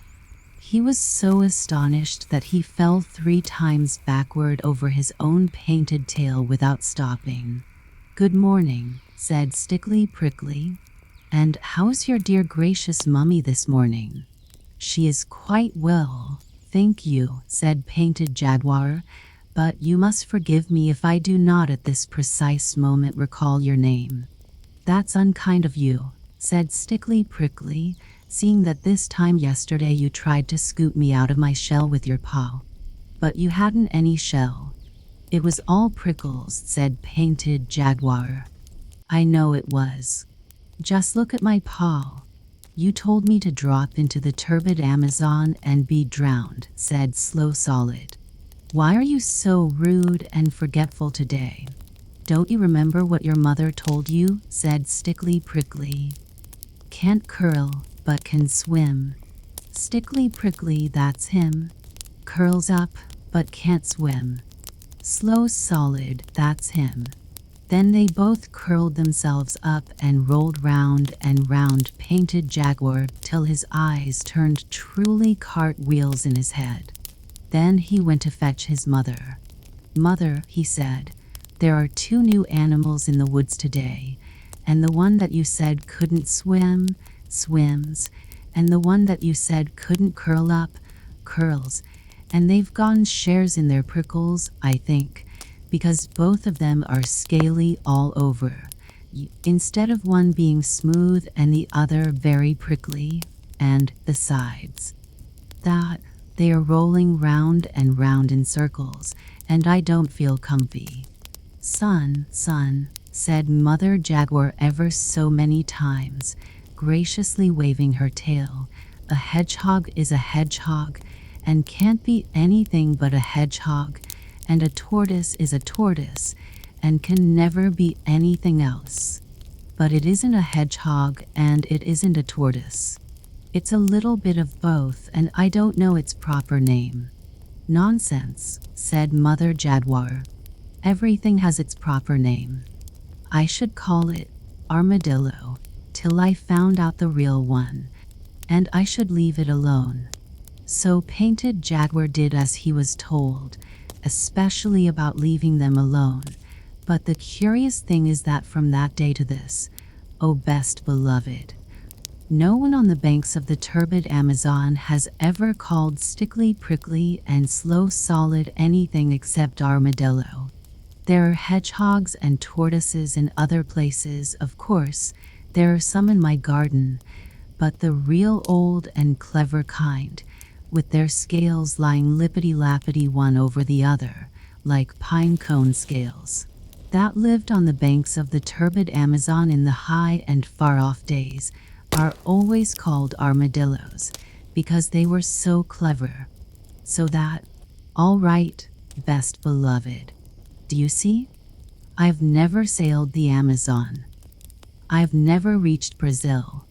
But the Don and Magdaleno, they can go there when they will. Yes, weekly from Southampton. Great steamers, white and gold, go rolling down to Rio. Roll down to Rio. And I'd like to roll to Rio someday before I'm old. I've never seen a jaguar, nor yet an armadillo. Oh, dillowing in his armor. And I suppose I never will, unless I go to Rio, these wonders to behold. Roll down to Rio. Roll really down to Rio. Oh, I'd love to roll to Rio someday before I'm old. How the first letter was written. Once upon a most early time was a Neolithic man.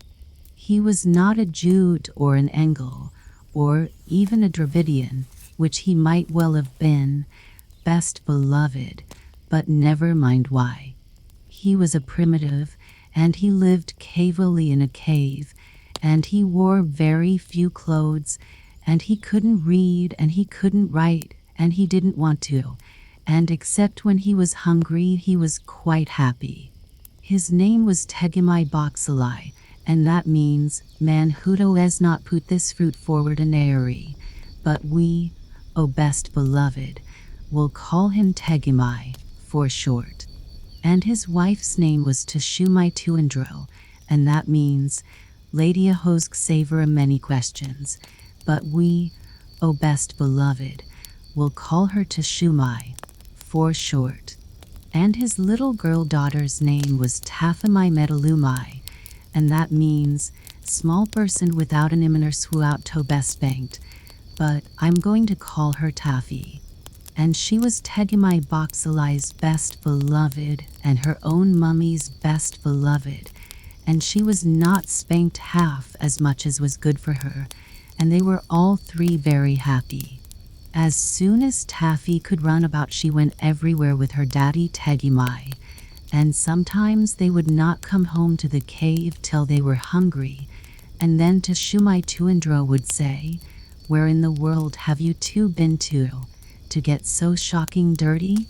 Really, my Tegumai, you're no better than my Taffy. Now attend and listen." One day Tegumai Boxali went down through the beaver swamp to the Wagi River to spear carpfish for dinner, and Taffy went too. Tegumai's spear was made of wood with shark's teeth at the end, and before he had caught any fish at all, he accidentally broke it clean across by jabbing it down too hard on the bottom of the river. They were miles and miles from home. Of course, they had their lunch with them in a little bag, and Tegumai had forgotten to bring any extra spears. "Here's a pretty kettle of fish," said Tegumai. "It will take me half the day to mend this." "There's your big black spear at home," said Taffy.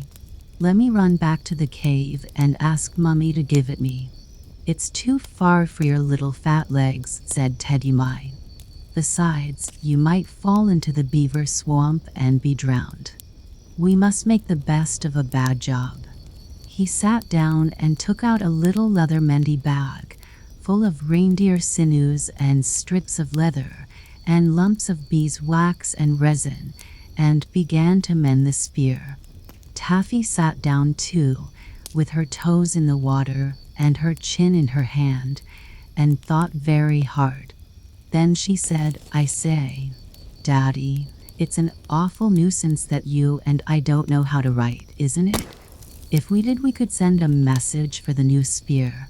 "Taffy," said Tegumai, "how often have I told you not to use slang? Awful isn't a pretty word, but it could be a convenience. Now you mention it, if we could write home." Just then a stranger man came along the river, but he belonged to a far tribe, the Taweras, and he did not understand one word of Tegumai's language. He stood on the bank and smiled at Taffy, because he had a little girl daughter of his own at home. Tegumai drew a hank of deer sinews from his mending bag and began to mend his spear. "Come here," said Taffy. "Do you know where my mummy lives?" And the stranger man said, "Being, as you know, a Tawara." "Silly," said Taffy, and she stamped her foot, because she saw a shoal of very big carp going up the river just when her daddy couldn't use his spear. "Don't bother, grown-ups," said Tegumai, so busy with his spear mending that he did not turn round. "I aren't," said Taffy. "I only want him to do what I want him to do, and he won't understand." "Then don't bother me," said Tegumai, and he went on pulling and straining at the deer sinews with his mouth full of loose ends. The stranger man, a genuine Tawara he was, sat down on the grass, and Taffy showed him what her daddy was doing. The stranger man thought, "This is a very wonderful child. She stamps her foot at me and she makes faces. She must be the daughter of that noble chief who is so great that he won't take any notice of me." So he smiled more politely than ever. "Now," said Taffy, "I want you to go to my mummy, because your legs are longer than mine, and you won't fall into the beaver swamp, and ask for Daddy's other spear, the one with the black handle that hangs over our fireplace." The stranger man, and he was a Tawara, thought, "This is a very, very wonderful child. She waves her arms and she shouts at me, but I don't understand a word of what she says. But if I don't do what she wants, I greatly fear that that haughty chief, Manwitern Shisback on collars, will be angry." He got up and twisted a big flat piece of bark off a birch tree and gave it to Taffy. He did this, "Fast beloved," to show that his heart was as white as the birch bark and that he meant no harm. But Taffy didn't quite understand. "Oh," said she. "Now I see. You want my mummy's living address? Of course I can't write, but I can draw pictures if I've anything sharp to scratch with. Please lend me this shark's tooth off your necklace."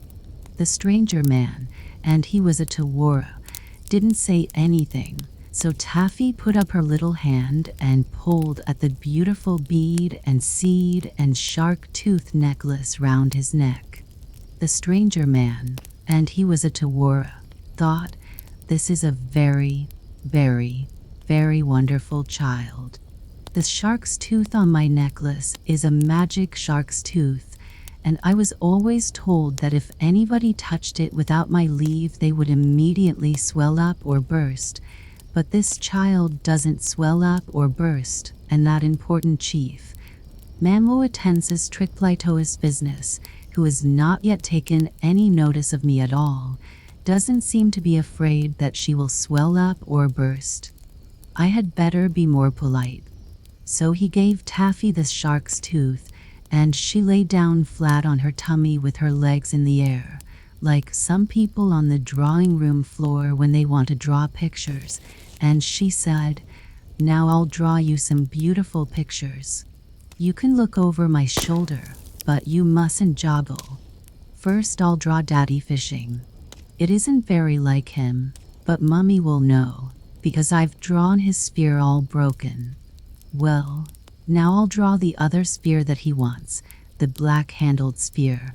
It looks as if it was sticking in Daddy's back, but that's because the shark's tooth slipped, and this piece of bark isn't big enough. That's the spear I want you to fetch, so I'll draw a picture of me myself splaining to you. My hair doesn't stand up like I've drawn, but it's easier to draw that way.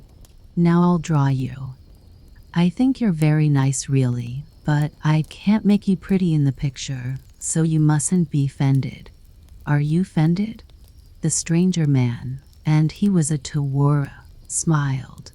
He thought there must be a big battle going to be fought somewhere, and this extraordinary child, who takes my magic shark's tooth, but who does not swell up or burst, is telling me to call all the great chief's tribe to help him. He is a great chief, or he would have noticed me. "Look," said Taffy, drawing very hard and rather scratchily, "now I've drawn you, and I've put the spear that Daddy wants into your hand, just to remind you that you're to bring it. Now I'll show you how to find my mummy's living address. You go along till you come to 2 trees. Those are trees, and then you go over a hill. That's a hill, and then you come into a beaver swamp all full of beavers. I haven't put in all the beavers, because I can't draw beavers, but I've drawn their heads, and that's all you'll see of them when you cross the swamp. Mind you don't fall in. Then our cave is just beyond the beaver swamp. It isn't as high as the hills really, but I can't draw things very small. That's my mummy outside. She is beautiful. She is the most beautifulest mummy there ever was, but she won't be offended when she sees I've drawn her so plain. She'll be pleased of me because I can draw.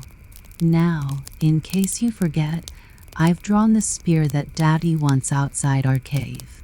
It's inside really, but you show the picture to my mummy and she'll give it you. I've made her holding up her hands because I know she'll be so pleased to see you. Isn't it a beautiful picture? And do you quite understand, or shall I explain again?" The stranger man, and he was a Tawara, looked at the picture and nodded very hard. He said to himself, "If I do not fetch this great chief's tribe to help him, he will be slain by his enemies who are coming up on all sides with spears. Now I see why the great chief pretended not to notice me. He feared that his enemies were hiding in the bushes and would see him. Therefore he turned to me his back and let the wise and wonderful child draw the terrible picture showing me his difficulties. I will away and get help for him from his tribe. He did not even ask Taffy the road, but raced off into the bushes like the wind, with the birch bark in his hand, and Taffy sat down most pleased. Now this is the picture that Taffy had drawn for him. "What have you been doing, Taffy?" said Teddy. He had mended his spear and was carefully waving it to and fro. "It's a little arrangement of my own, Daddy dear," said Taffy. "If you won't ask me questions, you'll know all about it in a little time, and you'll be surprised." "You don't know how surprised you'll be, Daddy. Promise you'll be surprised." "Very well," said Teddy and went on fishing. The stranger man, did you know he was a Tawara, hurried away with the picture and ran for some miles, till quite by accident he found Teshumai Tuandro at the door of her cave, talking to some other Neolithic ladies who had come into a primitive lunch. Taffy was very like Teshumai, especially about the upper part of the face and the eyes, so the stranger man, always a pure Tawara, smiled politely and handed Teshumai the birch bark. He had run hard, so that he panted and his legs were scratched with brambles, but he still tried to be polite. As soon as Teshumai saw the picture, she screamed like anything and flew at the stranger man. The other Neolithic ladies at once knocked him down and sat on him in a long line of 6, while Teshumai pulled his hair. "It's as plain as the nose on this stranger man's face," she said. "He is stuck my Teddy all full of spears, and frightened per Taffy so that her hair stands all on end. And not content with that, he brings me a horrid picture of how it was done. Look." She showed the picture to all the Neolithic ladies sitting patiently on the stranger man. "Here is my Tegimai with his arm broken. Here is a spear sticking into his back. Here is a man with a spear ready to throw. Here is another man throwing a spear from a cave. And here are a whole pack of people." They were Taffy's beavers, really. But they did look rather like people, coming up behind Teddy. "Isn't it shocking?" "Most shocking," said the Neolithic ladies, and they filled the stranger man's hair with mud, at which he was surprised, and they beat upon the reverberating tribal drums and called together all the chiefs of the tribe of Teddy, with their hetmans and dolmens, all neguses, wounds, and acones of the organization, in addition to the warlocks, angkocks, juju men, bonzes, and the rest, who decided that before they chopped the stranger man's head off, he should instantly lead them down to the river and show them where he had hidden per Taffy. By this time the stranger man, in spite of being a Tawara, was really annoyed. They had filled his hair quite solid with mud. They had rolled him up and down on knobby pebbles. They had sat upon him in a long line of 6. They had thumped him and bumped him till he could hardly breathe, and though he did not understand their language, he was almost sure that the names the Neolithic ladies called him were not ladylike. However, he said nothing till all the tribe of Tegimai were assembled, and then he led them back to the bank of the Wagi River, and there they found Taffy making daisy chains, and Tegimai carefully spearing small carp with his mended spear. "Well, you have been quick," said Taffy. "But why did you bring so many people?" "Daddy dear, this is my surprise." "Are you surprised, Daddy?" "Very," said Tegimai, "but it has ruined all my fishing for the day." "Why?" "The whole dear, kind, nice, clean, quiet tribe is here, Taffy." And so they were. First of all walked Teshumai Tuandro and the Neolithic ladies, tightly holding on to the stranger man, whose hair was full of mud, although he was a Tawara. Behind them came the head chief, the vice chief, the deputy and assistant chiefs, all armed to the upper teeth, the hetmans and heads of hundreds, platoffs with their platoons, and dolmens with their detachments, wounds, negus's, and akuns ranking in the rear, still armed to the teeth. Behind them was the tribe in hierarchical order, from owners of 4 caves, 1 for each season, a private reindeer run, and 2 salmon leaps, to feudal and prognathous villains, semi-entitled to half a bearskin of winter nights, 7 yards from the fire. And adscript serfs, holding the reversion of a scraped marrow bone under Harriet. Aren't those beautiful words, vast beloved? They were all there, prancing and shouting, and they frightened every fish for 20 miles, and Teddy Mai thanked them in a fluid Neolithic oration. Then Tishimai Tuandro ran down and kissed and hugged Taffy very much indeed, but the head chief of the tribe of Teddy Mai took Teddy Mai by the top-knot feathers and shook him severely. "Explain, explain, explain," cried all the tribe of Teddy Mai. "Goodness sakes alive," said Teddy Mai. "Let go of my top knot. Can a man break his carp spear without the whole countryside descending on him? You're a very interfering people." "I don't believe you've brought my daddy's black-handled spear after all," said Toffee. "And what are you doing to my nice stranger man?" They were thumping him by 2s and 3s and 10s till his eyes turned round and round. He could only gasp and point at Toffee. "Where are the bad people who speared you, my darling?" said Tishimai Tuandro. "There weren't any," said Tegimai. "My only visitor this morning was the poor fellow that you are trying to choke. Aren't you well, or are you ill, O tribe of Tegimai?" "He came with a horrible picture," said the head chief, "a picture that showed you were full of spears." "Irampiraps, I'd better explain that I gave him that picture," said Taffy, but she did not feel quite comfy. "You," said the tribe of Tegimai altogether. "Small person with no manner swout to best faked. You." "Taffy dear, I'm afraid we're in for a little trouble," said her daddy, and put his arm round her, so she didn't care. "Explain, explain, explain," said the head chief of the tribe of Tegimai, and he hopped on 1 foot. "I wanted the stranger man to fetch daddy's spear, so I drawed at it," said Taffy.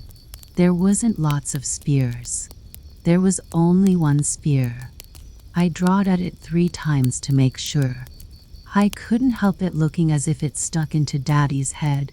There wasn't room on the birch bark, and those things that mummy called bad people are my beavers. I drawed at them to show him the way through the swamp, and I draw dead mummy at the mouth of the cave looking pleased because he is a nice stranger man, and I think you are just the stupidest people in the world," said Taffy. "He is a very nice man. Why have you filled his hair with mud? Wash him." Nobody said anything at all for a long time, till the head chief laughed. Then the stranger man, who was at least a Tawara, laughed. Then Tegimai laughed till he fell down flat on the bank. Then all the tribe laughed more and worse and louder.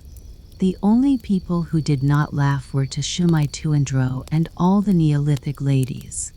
They were very polite to all their husbands, and said, "Idiot," ever so often.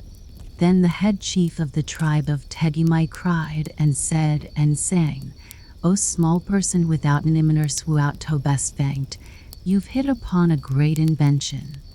"I didn't intend to. I only wanted daddy's black-handled spear," said Taffy. "Never mind. It is a great invention, and someday men will call it writing. At present it is only pictures, and as we have seen today, pictures are not always properly understood. But a time will come, O babe of Tegimai, when we shall make letters, all 26 of them, and when we shall be able to read as well as to write, and then we shall always say exactly what we mean without any mistakes." Let the Neolithic ladies wash the mud out of the stranger's hair. I shall be glad of that, said Taffy, because, after all, though you've brought every single other spear in the tribe of Tegimai, you've forgotten my daddy's black-handled spear. Then the head chief cried and said and sang, Taffy dear, the next time you write a picture letter, you'd better send a man who can talk our language with it to explain what it means. I don't mind it myself, because I am a head chief, but it's very bad for the rest of the tribe of Tegimai, and, as you can see, it surprises the stranger. Then they adopted the stranger man, a genuine Tawar of Tawar, into the tribe of Tegimai, because he was a gentleman and did not make a fuss about the mud that the Neolithic ladies had put into his hair. But from that day to this, and I suppose it is all Taffy's fault, very few little girls have ever liked learning to read or write. Most of them prefer to draw pictures and play about with their daddies, just like Taffy. There runs a road by Marrow Down. A grassy track today it is. An hour out of Guildford town. Above the riverway it is. Here, when they heard the horse bells ring, the ancient Britons dressed and rode to watch the dark Phoenicians bring their goods along the western road. And here or hereabouts they met to hold their racial talks and such, to barter beads for Whitby jet and tin for gay shell torques and such. But long and long before that time, when bison used to roam on it, did Taffy and her daddy climb that down and had their home on it. Then beavers felt in Broadstone Brook and made a swamp where Bramley stands, and bears from Sheer would come and look for Taffamai where Shamley stands. The way that Taffy called Woggy was more than 6 times bigger then, and all the tribe of Tegimai, they cut a noble figure then. How the alphabet was made. The week after Taffamai met Alumai, we will still call her Taffy, best beloved, made that little mistake about her daddy's spear and the stranger man and the picture letter and all. She went carp fishing again with her daddy. Her mummy wanted her to stay at home and help hang up hides to dry on the big drying poles outside their Neolithic cave. But Taffy slipped away down to her daddy quite early, and they fished. Presently she began to giggle, and her daddy said, "Don't be silly, child." "But wasn't it inciting?" said Taffy. "Don't you remember how the head chief puffed out his cheeks, and how funny the nice stranger man looked with the mud in his hair?" "Well do I," said Tegimai. "I had to pay 2 deerskins, soft ones with fringes, to the stranger man for the things we did to him." "We didn't do anything," said Taffy. "It was Mummy and the other Neolithic ladies and the mud." "We won't talk about that," said her daddy. "Let's have lunch." Taffy took a marrow bone and sat mousy quiet for 10 whole minutes, while her daddy scratched on pieces of birch bark with a shark's tooth. Then she said, "Daddy, I've thinked of a secret surprise. You make a noise, any sort of noise." "Ah," said Tegimai. "Will that do to begin with?" "Yes," said Taffy. "You look just like a carp fish with its mouth open." "Say it again, please." "Ah, ah, ah," said her daddy. "Don't be rude, my daughter." "I'm not meaning rude, really and truly," said Taffy. "It's part of my secret circus think. Do you say Daddy, and keep your mouth open at the end and lend me that tooth. I'm going to draw a carpfish's mouth wide open." "What for?" said her daddy. "Don't you see?" said Taffy, scratching away on the bark. "That will be our little secret us prize. When I draw a carpfish with his mouth open in the smoke at the back of our cave, if Mummy doesn't mind, it will remind you of that noise. Then we can play that it was me jumped out of the dark and surprised you with that noise, same as I did in the beaver swamp last winter." "Really?" said her daddy, in the voice that grown-ups use when they are truly attending. "Go on, Taffy." "Oh, bother," she said. "I can't draw all of a carpfish, but I can draw something that means a carpfish's mouth. Don't you know how they stand on their heads rooting in the mud? Well, here's a pretense carpfish. We can play that the rest of him is drawn. Here's just his mouth, and that means oh." And she drew this. "1. That's not bad," said Tegimai, and scratched on his own piece of bark for himself. "But you've forgotten the feeler that hangs across his mouth." "But I can't draw, Daddy." "You needn't draw anything of him except just the opening of his mouth and the feeler across. Then we'll know he's a carpfish, 'cause the perches and trouts haven't got feelers. Look here, Taffy." And he drew this. 2. "Now I'll copy it," said Taffy. "Will you understand this when you see it?" "Perfectly," said her daddy. And she drew this. 3. "And I'll be quite as surprised when I see it anywhere, as if you had jumped out from behind a tree and said, ah." "Now, make another noise," said Taffy, very proud. "Yeah," said her daddy, very loud. Said Taffy. "That's a mixy noise. The end part is a carpfish mouth, but what can we do about the front part? Yer and ah. Yeah. It's very like the carpfish mouth noise. Let's draw another bit of the carpfish and join them," said her daddy. He was quite excited too. "No, if they're joined, I'll forget. Draw it separate. Draw his tail. If he's standing on his head, the tail will come first. Sides, I think I can draw tails easiest," said Taffy. "A good notion," said Tegimai. "Here's a carpfish tail for the ear noise." And he drew this. 4. "I'll try now," said Taffy. "'Member I can't draw like you, Daddy. Will it do if I just draw the split part of the tail and the sticky down line for where it joins?" And she drew this. 5. Her daddy nodded, and his eyes were shiny bright with excitement. "That's beautiful," she said. "Now make another noise, Daddy." "Oh," said her daddy, very loud. "That's quite easy," said Taffy. "You make your mouth all around like an egg or a stone. So an egg or a stone will do for that. You can't always find eggs or stones.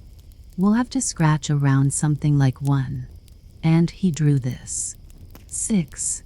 "My gracious," said Taffy, "what a lot of noise pictures we've made. Carp mouth, carp tail, and egg. Now, make another noise, Daddy." "SSH," said her daddy, and frowned himself, but Taffy was too excited to notice. "That's quite easy," she said, scratching on the bark. "Eh? What?" said her daddy. "I meant I was thinking and didn't want to be disturbed. It's a noise just the same. It's the noise a snake makes, Daddy, when it is thinking and doesn't want to be disturbed. Let's make the SSH noise a snake. Will this do?" And she drew this. 7. "There," she said. "That's another surprise secret.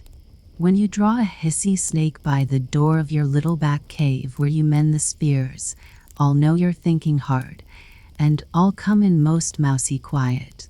And if you draw it on a tree by the river when you are fishing, I'll know you want me to walk most mousy quiet, so as not to shake the banks." "Perfectly true," said Tegimai. "And there's more in this game than you think.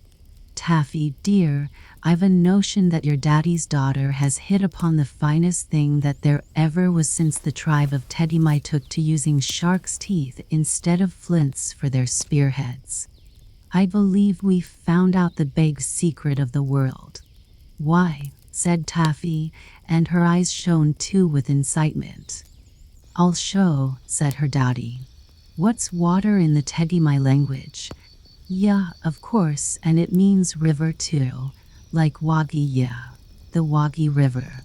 What is bad water that gives you fever if you drink it? Black water, swamp water. Yo, of course. Now look, said her daddy.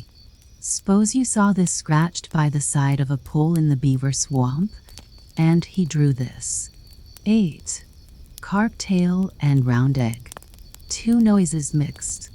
Yo, bad water, said Toffee.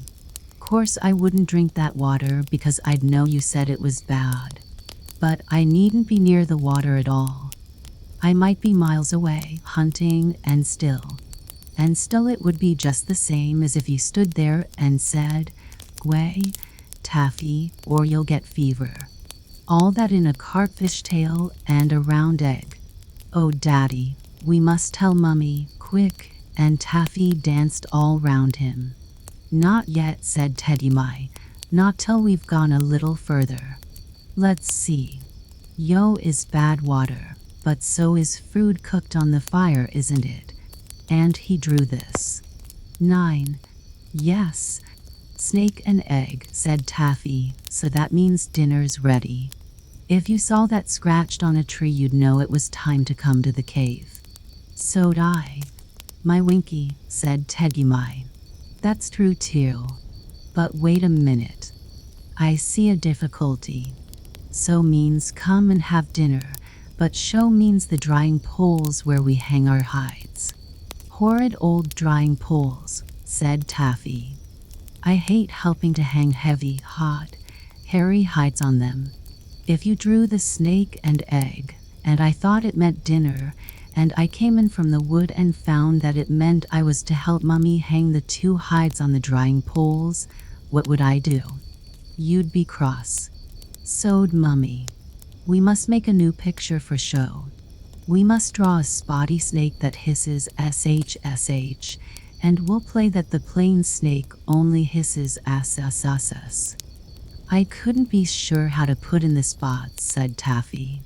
And perhaps if you were in a hurry you might leave them out, and I'd think it was so when it was show, and then Mummy would catch me just the same.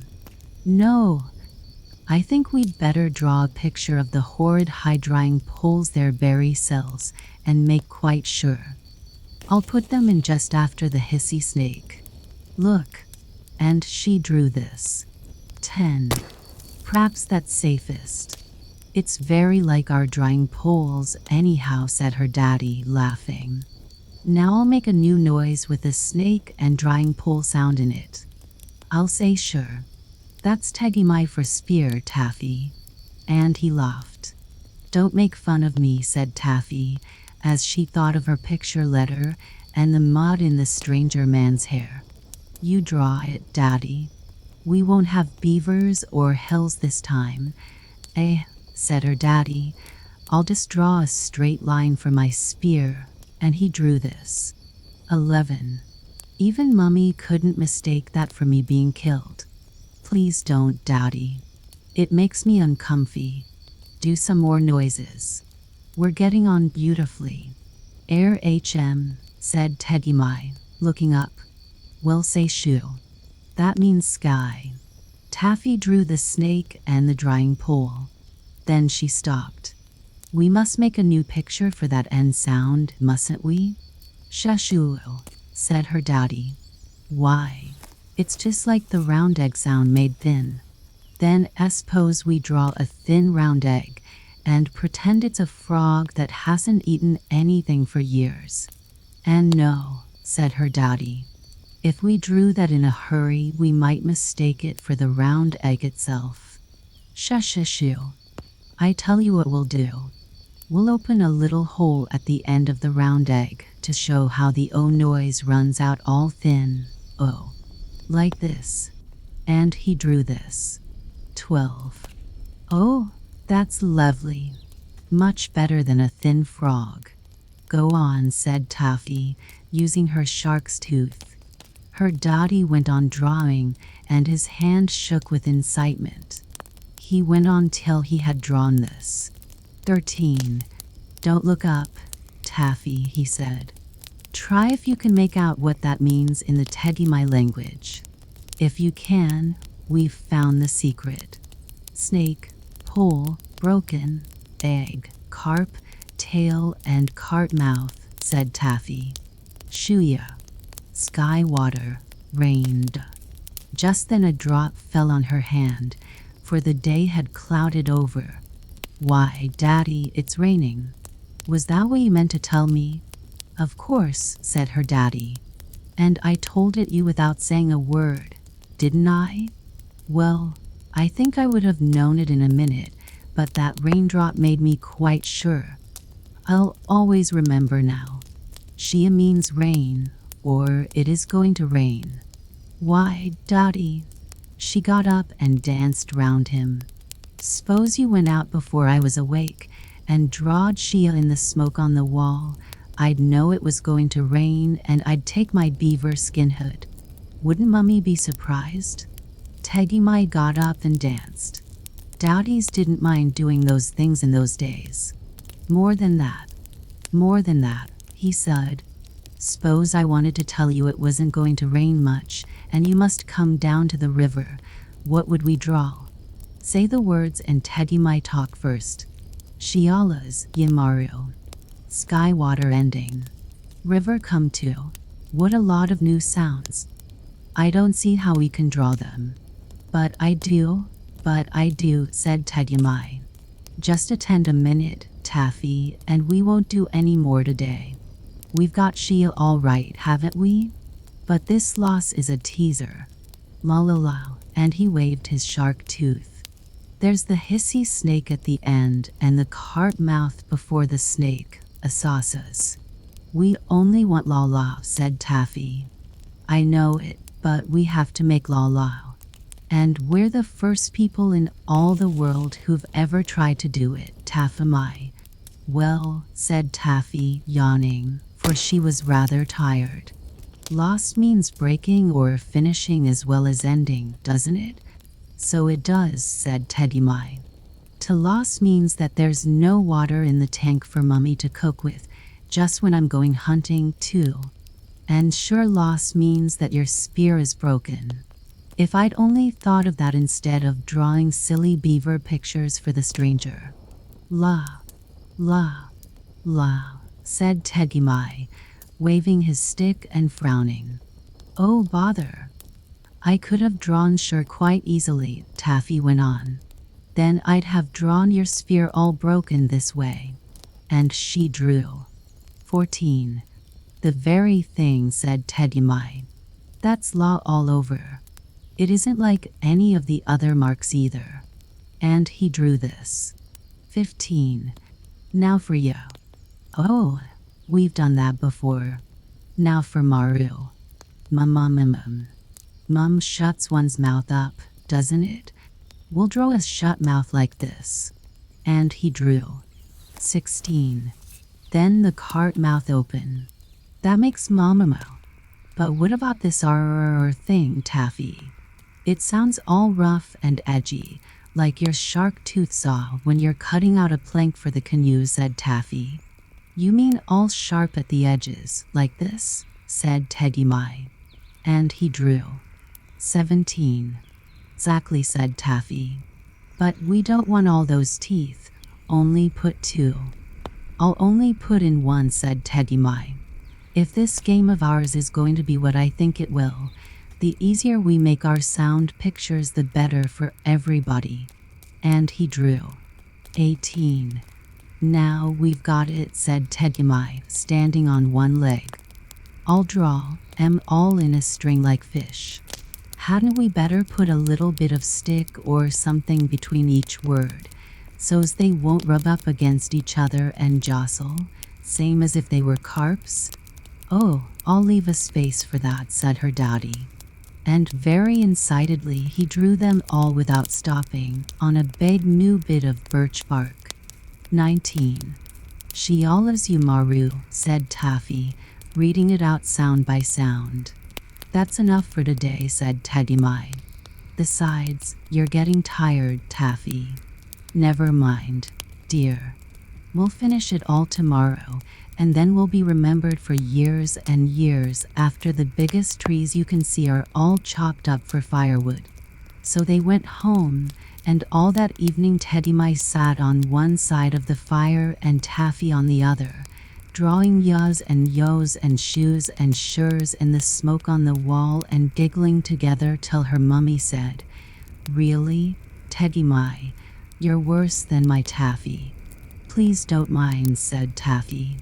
"It's only our secret surprise, Mummy dear, and we'll tell you all about it the very minute it's done. But please don't ask me what it is now, or else I'll have to tell." So her mummy most carefully didn't, and bright and early next morning Teddy Mai went down to the river to think about new sound pictures, and when Taffy got up she saw a loss, "Water is ending or running out," chalked on the side of the big stone water tank, outside the cave. Said Taffy. "These picture sounds are rather a bother. Dowdy's just as good as come here himself and told me to get more water for Mummy to cook with." She went to the spring at the back of the house and filled the tank from a bark bucket, and then she ran down to the river and pulled her Dowdy's left ear, the one that belonged to her to pull when she was good. "Now come along and we'll draw all the leftover sound pictures," said her Dowdy, and they had a most inciting day of it, and a beautiful lunch in the middle, and 2 games of romps. When they came to tea, Taffy said that as her name, and her Dowdy's, and her mummy's all began with that sound, they should draw a sort of family group of themselves holding hands. That was all very well to draw once or twice, but when it came to drawing it 6 or 7 times, Taffy and Teddy Mai drew it scratchier and scratchier, till at last the T sound was only a thin long Teddy Mai with his arms out to hold Taffy and to show Mai. You can see from these 3 pictures partly how it happened. 20, 21, 22. Many of the other pictures were much too beautiful to begin with, especially before lunch, but as they were drawn over and over again on birch bark, they became plainer and easier, till at last even Teddy Mai said he could find no fault with them. They turned the hissy snake the other way round for the Z sound, to show it was hissing backwards in a soft and gentle way, 23, and they just made a twiddle for E, because it came into the pictures so often, 24. And they drew pictures of the sacred beaver of the Teddy Mais for the B sound, 25, 26, 27, 28, and because it was a nasty, nosy noise, they just drew noses for the N sound, till they were tired, 29, and they drew a picture of the big lake pike's mouth for the greedy GA sound, 30, and they drew the pike's mouth again with a spear behind it for the scratchy, hurdy caw sound, 31, and they drew pictures of a little bit of the winding Woggy River for the nice windy wah sound, 32, 33, and so on and so forth and so following till they had done and drawn all the sound pictures that they wanted, and there was the alphabet, all complete. And after thousands and thousands and thousands of years, and after hieroglyphics and demotics and nilotics and cryptics and cufics and runics and dorics and ionics and all sorts of other ricks and tricks, because the wounds and the neguses and the akuns and the repositories of tradition would never leave a good thing alone when they saw it, the fine old easy, understandable alphabet, A, B, C, D, E, and the rest of N, got back into its proper shape again for all best beloveds to learn when they are old enough. But I remember Teddy Mai Boxalai, and Taffamai Metalumai, and Tishamai Tuandro, her dear mummy, and all the days gone by. And it was so, just so, a little time ago on the banks of the Bidwabi, of all the tribe of Tagamai. Who cut that figure? None remain. On marrow down the cuckoo's cry, the silence and the sun remain. But as the faithful years return, and hearts unwounded sing again, comes Taffy dancing through the fern, to lead the Surrey spring again. Her brows are bound with bracken fronds, and golden elf locks fly above.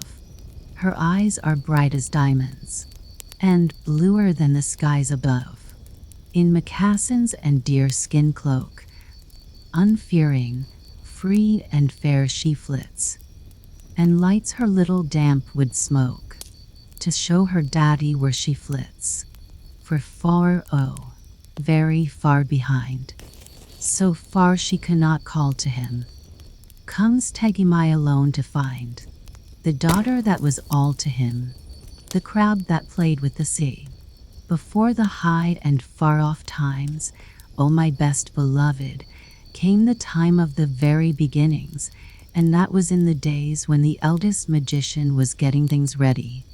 First he got the earth ready, then he got the sea ready, and then he told all the animals that they could come out and play. And the animals said, O eldest magician, what shall we play at? And he said, I will show you. He took the elephant, all the elephant there was, and said, play at being an elephant, and all the elephant there was played. He took the beaver, all the beaver there was, and said, play at being a beaver, and all the beaver there was played. He took the cow, all the cow there was, and said, play at being a cow, and all the cow there was played. He took the turtle, all the turtle there was, and said, play at being a turtle, and all the turtle there was played. One by one he took all the beasts and birds and fishes and told them what to play at. But towards evening, when people and things grow restless and tired, there came up the man with his own little girl daughter. Yes, with his own best beloved little girl daughter sitting upon his shoulder, and he said, what is this play, eldest magician? And the eldest magician said, Ho, son of Adam, this is the play of the very beginning, but you are too wise for this play. And the man saluted and said, yes, I am too wise for this play, but see that you make all the animals obedient to me. Now, while the two were talking together, Pow Alma the crab, who was next in the game, scuttled off sideways and stepped into the sea, saying to himself, I will play my play alone in the deep waters, and I will never be obedient to this son of Adam. Nobody saw him go away except the little girl daughter where she leaned on the man's shoulder. And the play went on till there were no more animals left without orders, and the eldest magician wiped the fine dust off his hands and walked about the world to see how the animals were playing. He went north, best beloved, and he found all the elephanter was digging with his tusks and stamping with his feet in the nice new clean earth that had been made ready for him. Kuan, said all the elephanter was, meaning, is this right? Paya Kuan, said the eldest magician, meaning, that is quite right, and he breathed upon the great rocks and lumps of earth that all the elephanter was had thrown up, and they became the great Himalayan mountains, and you can look them out on the map. He went east, and he found all cow there was feeding in the field that had been made ready for her, and she licked her tongue round a whole forest at a time, and swallowed it and sat down to chew her cud. Kuan, said all cow there was. Paya Kuan, said the eldest magician, and he breathed upon the bare patch where she had eaten, and upon the place where she had sat down, and one became the great Indian desert, and the other became the desert of Sahara, and you can look them out on the map. He went west, and he found all beaver there was making a beaver dam across the mouths of broad rivers that had been got ready for him. Cuin, said all beaver there was. Pia Cuin, said the eldest magician, and he breathed upon the fallen trees and the still water, and they became the Everglades in Florida, and you may look them out on the map. Then he went south and found all turtle there was scratching with his flippers in the sand that had been got ready for him, and the sand and the rocks whirled through the air and fell far off into the sea. Cuin, said all turtle there was. Pia Cuin, said the eldest magician, and he breathed upon the sand and the rocks where they had fallen in the sea, and they became the most beautiful islands of Borneo, Celebes, Sumatra, Java, and the rest of the Malay archipelago. And you can look them out on the map.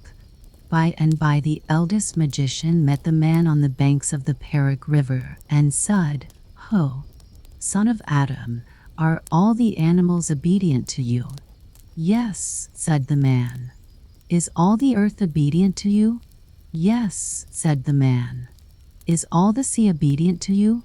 "No," said the man. "Once a day and once a night the sea runs up the Perak River and drives the sweet water back into the forest, so that my house is made wet. Once a day and once a night it runs down the river and draws all the water after it, so that there is nothing left but mud, and my canoe is upset. Is that the play you told it to play?" "No," said the eldest magician. "That is a new and a bad play."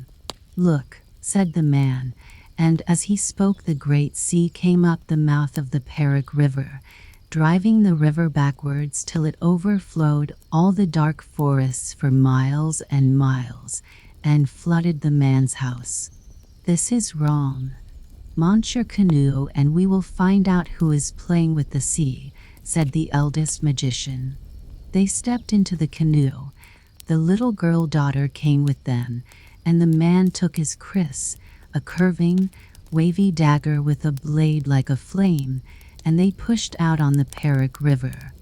Then the sea began to run back and back, and the canoe was sucked out of the mouth of the Perak River, past Selangor, past Malacca, past Singapore, out and out to the island of Bintang, as though it had been pulled by a string. Then the eldest magician stood up and shouted, "Ho, beasts, birds, and fishes, that I took between my hands at the very beginning and taught the play that you should play. Which one of you is playing with the sea?" Then all the beasts, birds, and fishes said together, "Eldest magician, we play the plays that you taught us to play, we and our children's children. But not one of us plays with the sea." Then the moon rose big and full over the water, and the eldest magician said to the hunchbacked old man who sits in the moon spinning a fishing line with which he hopes one day to catch the world, "Ho, fisher of the moon, are you playing with the sea?" "No," said the fisherman, "I am spinning a line with which I shall someday catch the world, but I do not play with the sea." And he went on spinning his line. Now there is also a rat up in the moon who always bites the old fisherman's line as fast as it is made, and the eldest magician said to him, "Ho, rat of the moon, are you playing with the sea?" And the rat said, "I am too busy biting through the line that this old fisherman is spinning. I do not play with the sea." And he went on biting the line. Then the little girl daughter put up her little soft brown arms with the beautiful white shell bracelets and said, "O eldest magician, when my father here talked to you at the very beginning, and I leaned upon his shoulder while the beasts were being taught their plays, one beast went away naughtily into the sea before you had taught him his play."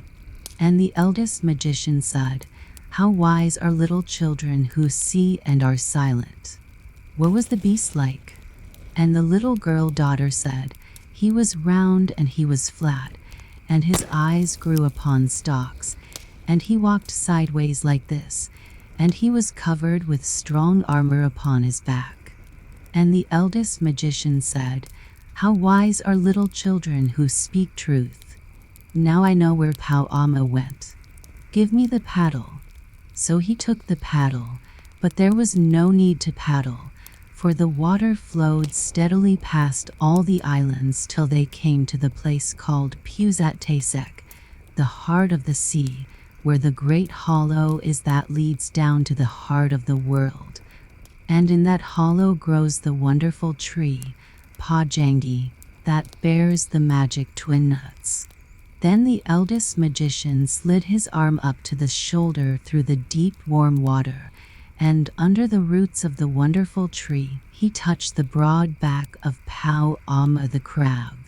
And Pau Amma settled down at the touch, and all the sea rose up as water rises in a basin when you put your hand into it. "Ah," said the eldest magician, "now I know who has been playing with the sea." And he called out, "What are you doing, Pau Amma?"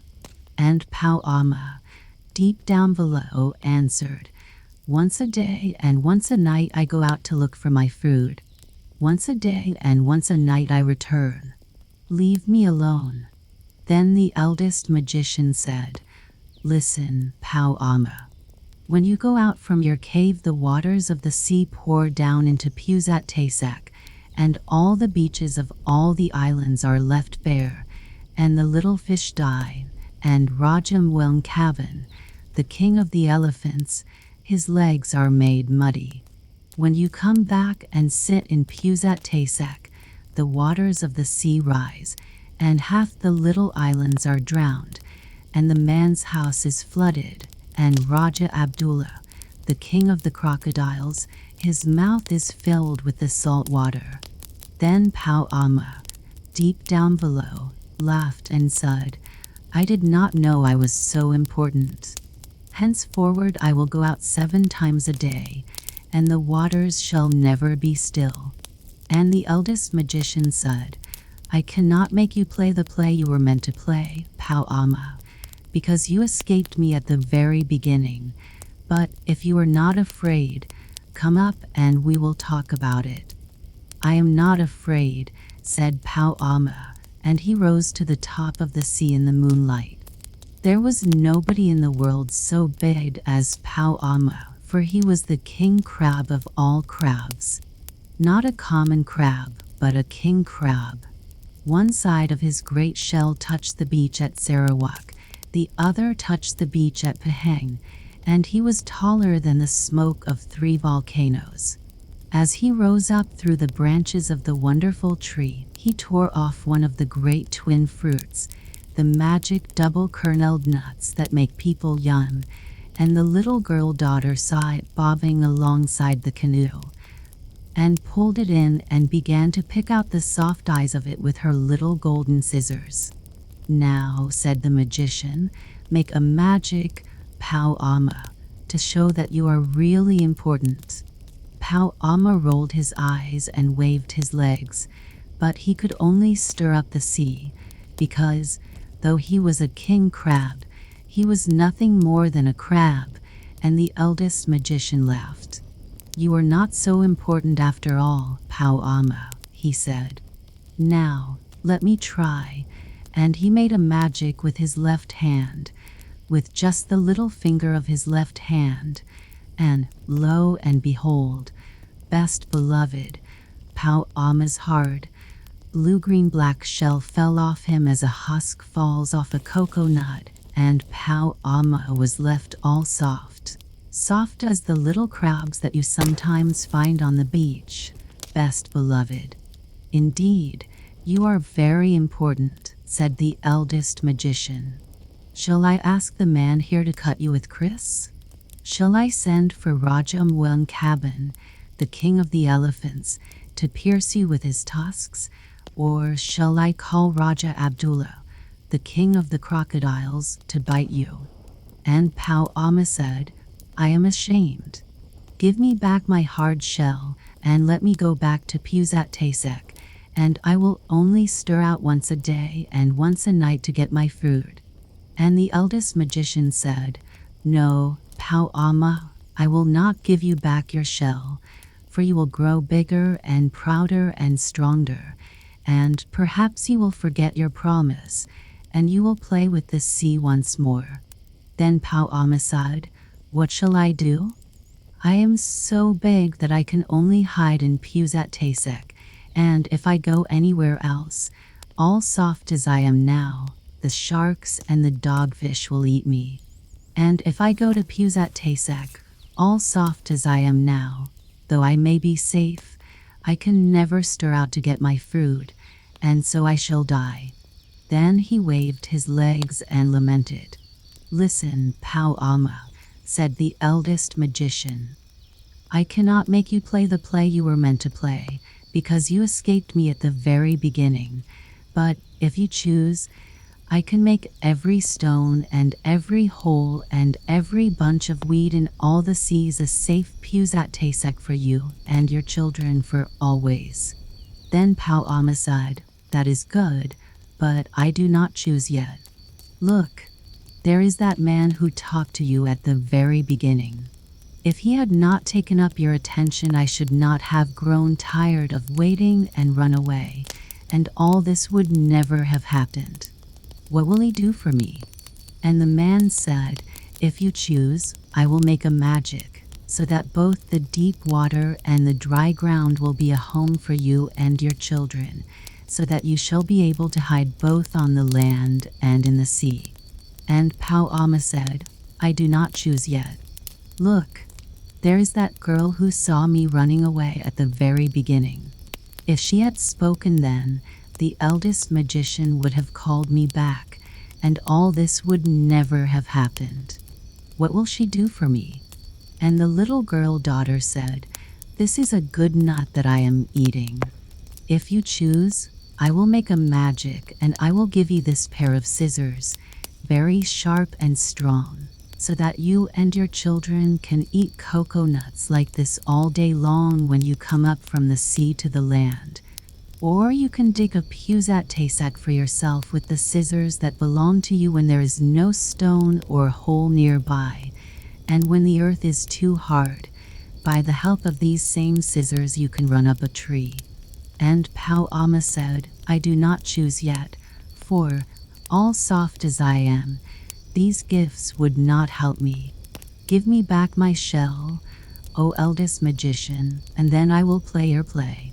And the eldest magician said, "I will give it back, Pauama, for 11 months of the year, but on the 12th month of every year it shall grow soft again, to remind you and all your children that I can make magics, and to keep you humble, Pauama. For I see that if you can run both under the water and on land, you will grow too bold, and if you can climb trees and crack nuts and dig holes with your scissors, you will grow too greedy, Pauama." Then Pauama thought a little and said, "I have made my choice. I will take all the gifts." Then the eldest magician made a magic with the right hand, with all 5 fingers of his right hand, and lo and behold, best beloved, Pauama grew smaller and smaller and smaller, till at last there was only a little green crab swimming in the water alongside the canoe, crying in a very small voice, "Give me the scissors." And the girl daughter picked him up on the palm of her little brown hand, and sat him in the bottom of the canoe and gave him her scissors, and he waved them in his little arms, and opened them and shut them and snapped them, and said, "I can eat nuts. I can crack shells. I can dig holes. I can climb trees. I can breathe in the dry air, and I can find a safe Pusat-Tasek under every stone. I did not know I was so important. Kuan, is this right?" "Paya Kuan," said the eldest magician, and he laughed and gave him his blessing, and little Pauama scuttled over the side of the canoe into the water. and he was so tiny that he could have hidden under the shadow of a dry leaf on land or of a dead shell at the bottom of the sea. "Was that well done?" said the eldest magician. "Yes," said the man, "but now we must go back to Perak, and that is a weary way to paddle. If we had waited till Pauama had gone out of Pusat Tasek and come home, the water would have carried us there by itself." "You are lazy," said the eldest magician. "So your children shall be lazy. They shall be the laziest people in the world. They shall be called the Malazi, the lazy people." And he held up his finger to the moon and said, "O fisherman, here is the man too lazy to row home. Pull his canoe home with your line, fisherman." "No," said the man, "if I am to be lazy all my days, let the sea work for me twice a day forever. That will save paddling." And the eldest magician laughed and said, "Paya Kun, that is right." And the rod of the moon stopped biting the line, and the fisherman let his line down till it touched the sea, and he pulled the whole deep sea along, past the island of Bintang, past Singapore, past Malacca, past Selangor, till the canoe whirled into the mouth of the Perak River again. "Kuan," said the fisherman of the moon. "Paya Kuan," said the eldest magician. "See now that you pull the sea twice a day and twice a night forever, so that the Malazi fisherman may be saved paddling. But be careful not to do it too hard, or I shall make a magic on you as I did to Pauama." Then they all went up the Perak River and went to bed. Best beloved, now listen and attend.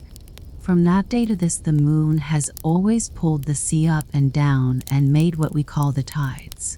Sometimes the fisher of the sea pulls a little too hard, and then we get spring tides, and sometimes he pulls a little too softly, and then we get what are called neap tides. But nearly always he is careful, because of the eldest magician. And Pauama? You can see when you go to the beach, how all Pauama's babies make little Pusat Tasaks for themselves under every stone and bunch of weed on the sands. You can see them waving their little scissors. And in some parts of the world they truly live on the dry land and run up the palm trees and eat coconuts, exactly as the girl daughter promised. But once a year all Pauamas must shake off their hard armor and be soft to remind them of what the eldest magician could do. And so it isn't fair to kill or hunt Pauama's babies just because old Pauama was stupidly rude a very long time ago. Oh yes, and Pauama's babies hate being taken out of their little Pusat Taseks and brought home in pickle bottles. That is why they nip you with their scissors, and it serves you right. China going P's and O's. Past Pauama's playground close, and his Pusat Tasek lies near the track of most B.I.S. UIK and NDL. No Pauama's home as well, as the fisher of the sea knows. Benz, MMS, and Rubatinos. But, and this is rather queer, A.T.L. S cannot come here. O and DOA must go round another way. Orient, Anchor, Bibby, Hall. Never go that way at all. UCS would have a fit if it found itself on it. And if beavers took their cargoes to Penang instead of Lagos, or a fat Seville boar, passengers to Singapore, or a white star were to try a little trip to Surabaya, or a Bisay went on, past Natal to Cirebon, then great Mr. Lloyd's would come with a wire and drag them home. You'll know what my riddle means when you've eaten mangosteens. Or if you can't wait till then, ask them to let you have the outside page of the Times. Turn over to page 2 where it is marked shipping on the top left hand. Then take the atlas and that is the finest picture book in the world. And see how the names of the places that the steamers go to fit into the names of the places on the map. Any steamer kitty ought to be able to do that, but if you can't read, ask someone to show it you. The cat that walked by himself. Hear and attend and listen, for this befell and behappened and became and was, O my best beloved, when the tame animals were wild. The dog was wild, and the horse was wild, and the cow was wild, and the sheep was wild, and the pig was wild as wild could be, and they walked in the wet wild woods by their wild lones. But the wildest of all the wild animals was the cat. He walked by himself, and all places were alike to him. Of course the man was wild too. He was dreadfully wild.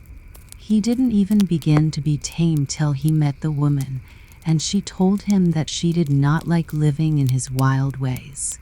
She picked out a nice dry cave, instead of a heap of wet leaves, to lie down in, and she strewed clean sand on the floor, and she lit a nice fire of wood at the back of the cave, and she hung a dried wild horse skin, tail down, across the opening of the cave, and she said, "Wipe you feet, dear, when you come in, and now we'll keep house."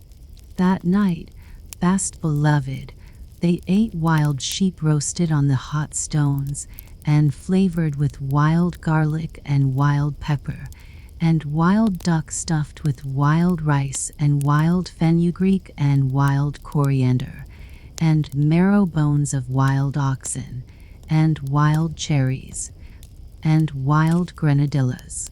Then the man went to sleep in front of the fire, ever so happy, but the woman sat up, combing her hair. She took the bone of the shoulder of mutton, the big fat blade bone, and she looked at the wonderful marks on it, and she threw more wood on the fire, and she made a magic. She made the first singing magic in the world. Out in the wet wild woods, all the wild animals gathered together where they could see the light of the fire a long way off, and they wondered what it meant. Then Wild Horse stamped with his wild foot and said, "O my friends and O my enemies, why have the man and the woman made that great light in that great cave, and what harm will it do us?" Wild Dog lifted up his wild nose and smelled the smell of roast mutton, and said, "I will go up and see and look, and say, for I think it is good." "Cat, come with me." "Nenny," said the cat. "I am the cat who walks by himself, and all places are like to me." "I will not come." "Then we can never be friends again," said Wild Dog, and he trotted off to the cave. But when he had gone a little way, the cat said to himself, "All places are alike to me. Why should I not go too and see and look and come away at my own liking?" So he slipped after Wild Dog softly, very softly, and hid himself where he could hear everything.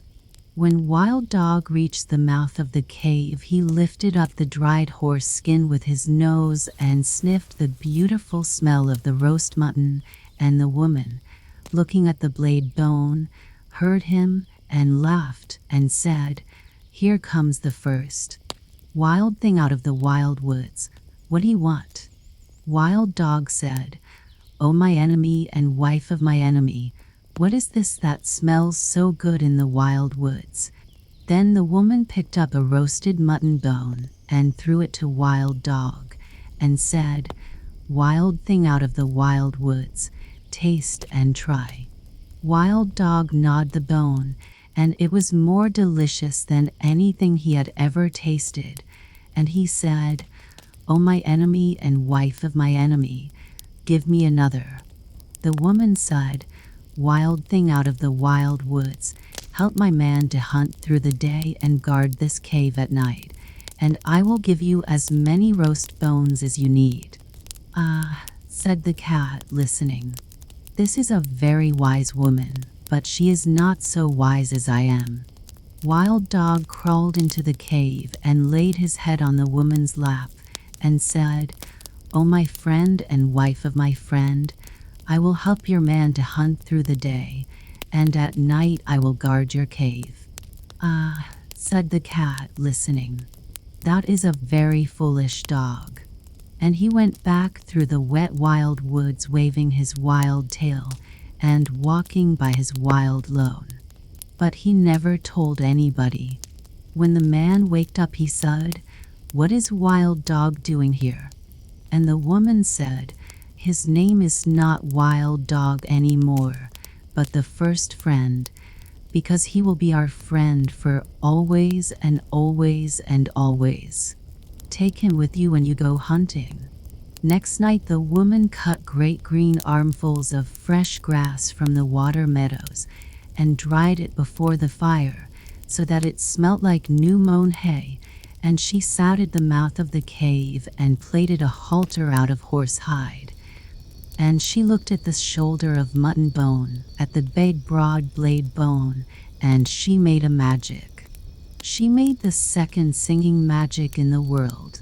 Out in the wild woods all the wild animals wondered what had happened to Wild Dog, and at last Wild Horse stamped with his foot and said, "I will go and see and say why Wild Dog has not returned." "Cat, come with me." "Nanny," said the cat, "I am the cat who walks by himself, and all places are alike to me. I will not come." But all the same he followed Wild Horse softly, very softly, and hid himself where he could hear everything. When the woman heard Wild Horse tripping and stumbling on his long mane, she laughed and said, "Here comes the second. Wild thing out of the wild woods, what do you want?" Wild Horse said, "O my enemy and wife of my enemy, where is Wild Dog?" The woman laughed and picked up the blade bone and looked at it and said, "Wild thing out of the wild woods, you did not come here for Wild Dog, but for the sake of this good grass." And Wild Horse, tripping and stumbling on his long mane, said, "That is true. Give it me to eat." The woman said, "Wild thing out of the wild woods, bend your wild head, and where would I give you? And you shall eat the wonderful grass 3 times a day." "Ah," said the cat, listening, "this is a clever woman, but she is not so clever as I am." Wild Horse bent his wild head, and the woman slipped the plaited hide halter over it, and Wild Horse breathed on the woman's feet and said, "O my mistress and wife of my master, I will be your servant for the sake of the wonderful grass." "Ah," said the cat, listening, "that is a very foolish horse." And he went back through the wet wild woods, waving his wild tail and walking by his wild lone. But he never told anybody. When the man and the dog came back from hunting, the man said, "What is Wild Horse doing here?" And the woman said, "His name is not Wild Horse anymore, but the first servant, because he will carry us from place to place for always and always and always. Ride on his back when you go hunting." Next day, holding her wild head high that her wild horns should not catch in the wild trees, Wild Cow came up to the cave, and the cat followed, and hid himself just the same as before, and everything happened just the same as before. And the cat said the same things as before, and when Wild Cow had promised to give her milk to the woman every day in exchange for the wonderful grass, the cat went back through the wet wild woods waving his wild tail and walking by his wild lone, just the same as before. But he never told anybody. And when the man and the horse and the dog came home from hunting and asked the same questions same as before, the woman said, "Her name is not Wild Cow anymore, but the giver of good food. She will give us the warm white milk for always and always and always, and I will take care of her while you and the first friend and the first servant go hunting." Next day the cat waited to see if any other wild thing would go up to the cave, but no one moved in the wet wild woods, so the cat walked there by himself, and he saw the woman milking the cow, and he saw the light of the fire in the cave, and he smelt the smell of the warm white milk. Cat sighed, "O my enemy and wife of my enemy, where did wild cow go?" The woman laughed and said, "Wild thing out of the wild woods, go back to the woods again, for I have braided up my hair, and I have put away the magic blade bone, and we have no more need of either friends or servants in our cave." Cat sighed, "I am not a friend, and I am not a servant. I am the cat who walks by himself, and I wish to come into your cave." Woman sighed, "Then why did you not come with first friend on the first night?" Cat grew very angry and sighed, "Has wild dog told tales of me?" Then the woman laughed and sighed, "You are the cat who walks by himself, and all places are alike to you. You're neither a friend nor a servant. You have said it yourself. Go away and walk by yourself in all places alike." Then Cat pretended to be sorry and said, "Must I never come into the cave? Must I never sit by the warm fire? Must I never drink the warm white milk? You are very wise and very beautiful. You should not be cruel even to a cat." Woman said, "I knew I was wise, but I did not know I was beautiful. So I will make a bargain with you. If ever I say one word in your praise, you may come into the cave. And if you say 2 words in my praise," said the cat. "I never shall," said the woman, "but if I say 2 words in your praise, you may sit by the fire in the cave. And if you say 3 words," said the cat. "I never shall," said the woman, "but if I say 3 words in your praise, you may drink the warm white milk 3 times a day for always and always and always." Then the cat arched his back and said, "Now let the curtain at the mouth of the cave, and the fire at the back of the cave, and the milk pots that stand beside the fire, remember what my enemy and the wife of my enemy has said." And he went away through the wet wild woods waving his wild tail and walking by his wild lone. That night when the man and the horse and the dog came home from hunting, the woman did not tell them of the bargain that she had made with the cat, because she was afraid that they might not like it. Cat went far and far away and hid himself in the wet wild woods by his wild lone for a long time till the woman forgot all about him. Only the bat, the little upside-down bat that hung inside the cave, knew where Cat hid, and every evening Bat would fly to Cat with news of what was happening. One evening Bat said, "There is a baby in the cave. He is new and pink and fat and small, and the woman is very fond of him." "Ah," said the cat, listening, "but what is the baby fond of?" "He is fond of things that are soft and tickle," said the bat. "He is fond of warm things to hold in his arms when he goes to sleep. He is fond of being played with. He is fond of all those things." "Ah," said the cat, listening, "then my time has come." Next night Cat walked through the wet wild woods and hid very near the cave till morning time, and man and dog and horse went hunting. The woman was busy cooking that morning, and the baby cried and interrupted. So she carried him outside the cave and gave him a handful of pebbles to play with. But still the baby cried.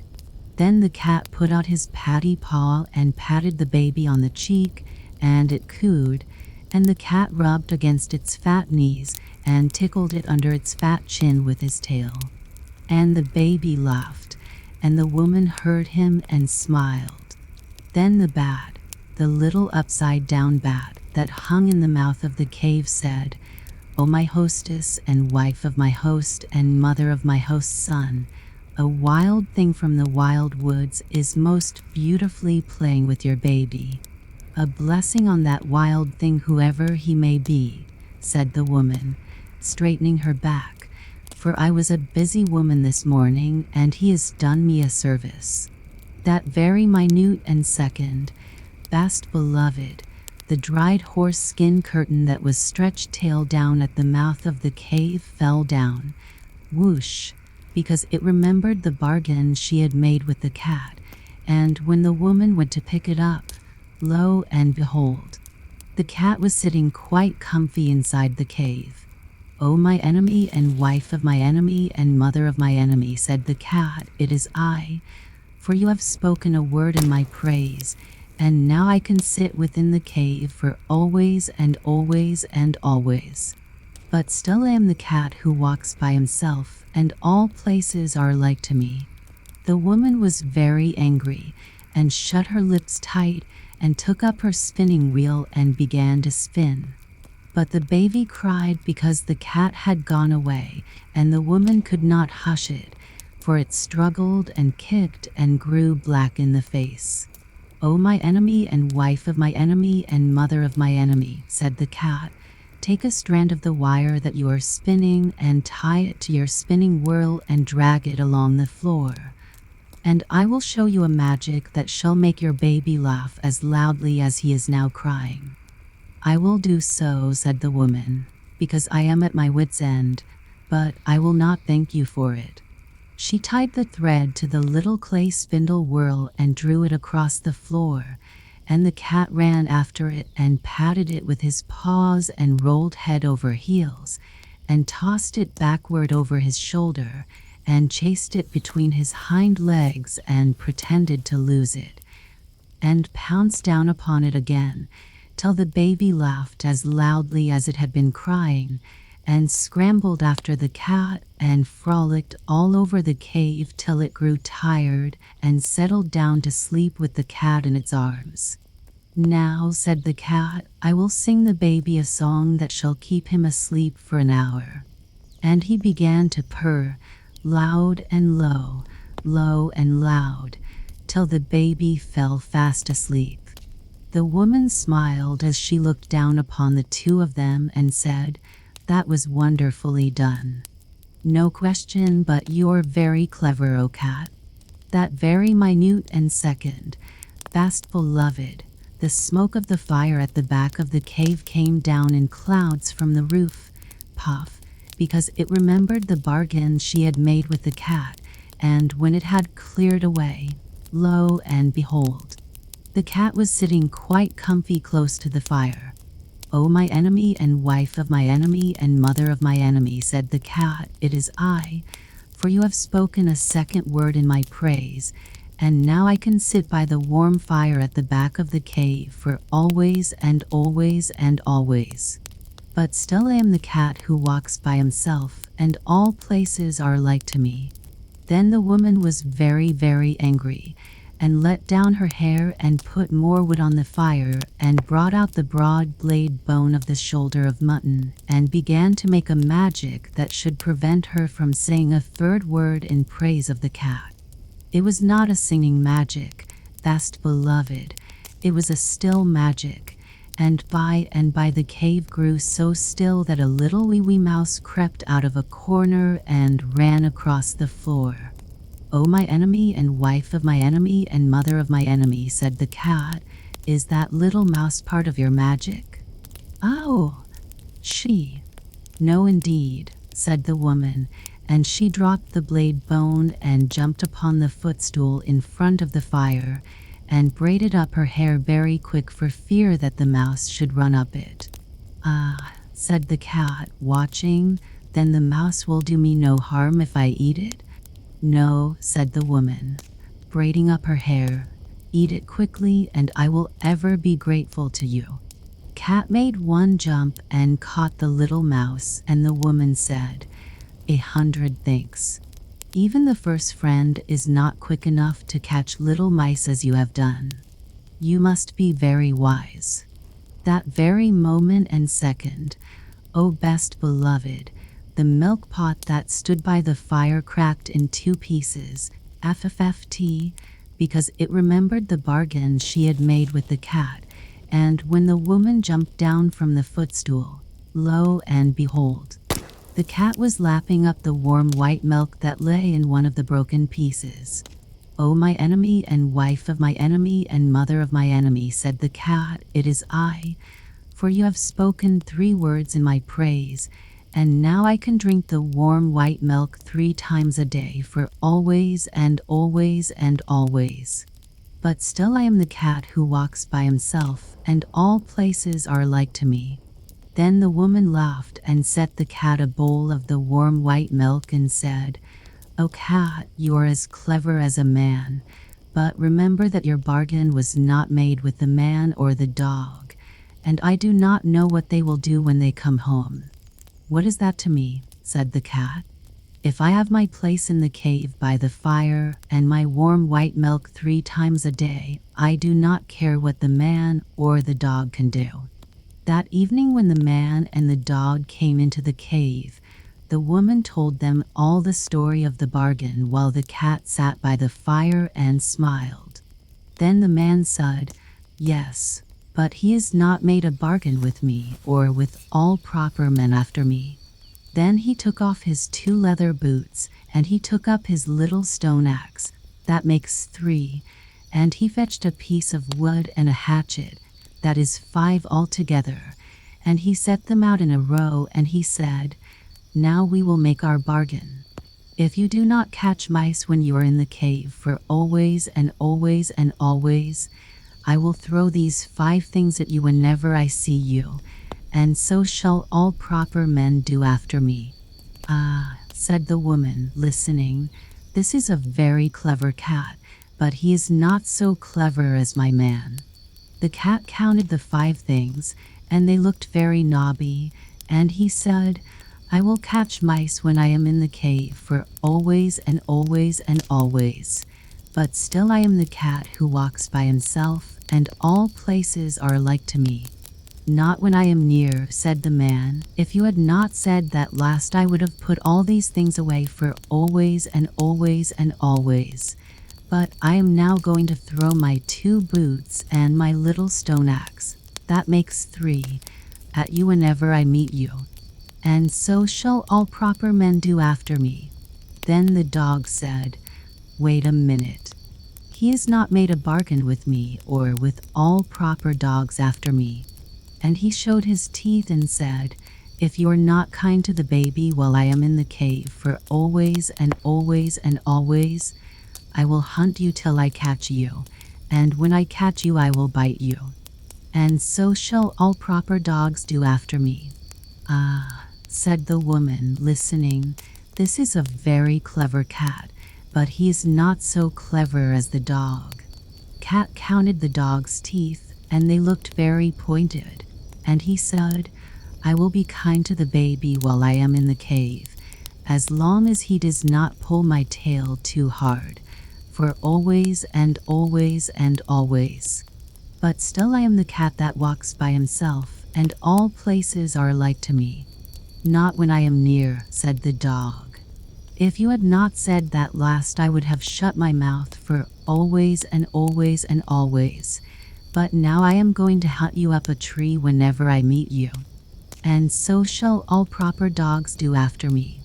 Then the man threw his 2 boots and his little stone axe, that makes 3, at the cat, and the cat ran out of the cave, and the dog chased him up a tree, and from that day to this, best beloved, 3 proper men out of 5 will always throw things at a cat whenever they meet him, and all proper dogs will chase him up a tree. But the cat keeps his side of the bargain too. He will kill mice, and he will be kind to babies when he is in the house, just as long as they do not pull his tail too hard. But when he has done that, and between times, and when the moon gets up and night comes, he is the cat that walks by himself, and all places are alike to him. Then he goes out to the wet wild woods, or up the wet wild trees, or on the wet wild roofs, waving his wild tail and walking by his wild lone. Pussy can sit by the fire and sing. Pussy can climb a tree, or play with a silly old cork and string, to amuse herself, not me. But I like Pinky my dog because he knows how to behave. So, Pinky's the same as the first friend was, and I am the man in the cave. Pussy will play man Friday till it's time to wet her paw, and make her walk on the windowsill, for the footprint Crusoe saw. Then she fluffless her tail and mews, and scratches and won't attend. But Pinky will play whatever I cheers, and he is my true first friend. Pussy will rub my knees with her head, pretending she loves me hard. But the very minute I go to my bed, Pussy runs out in the yard, and there she stays till the morning light. So I know it is only pretend. But Pinky, he snores at my feet all night, and he is my firstest friend, the butterfly that stand. This, oh my best beloved, is a story, a new and a wonderful story, a story quite different from the other stories, a story about the most wise sovereign Suleiman bin Daud, Solomon the son of David. There are 355 stories about Suleiman bin Daud, but this is not one of them. It is not the story of the lapwing who found the water, or the hoopoe who shaded Suleiman bin Daud from the heat. It is not the story of the glass pavement, or the ruby with the crooked hole, or the gold bars of Bacchus. It is the story of the butterfly that stamped. Now attend all over again and listen. Suleiman bin Daud was wise. He understood what the beasts said, what the birds said, what the fishes said, and what the insects said.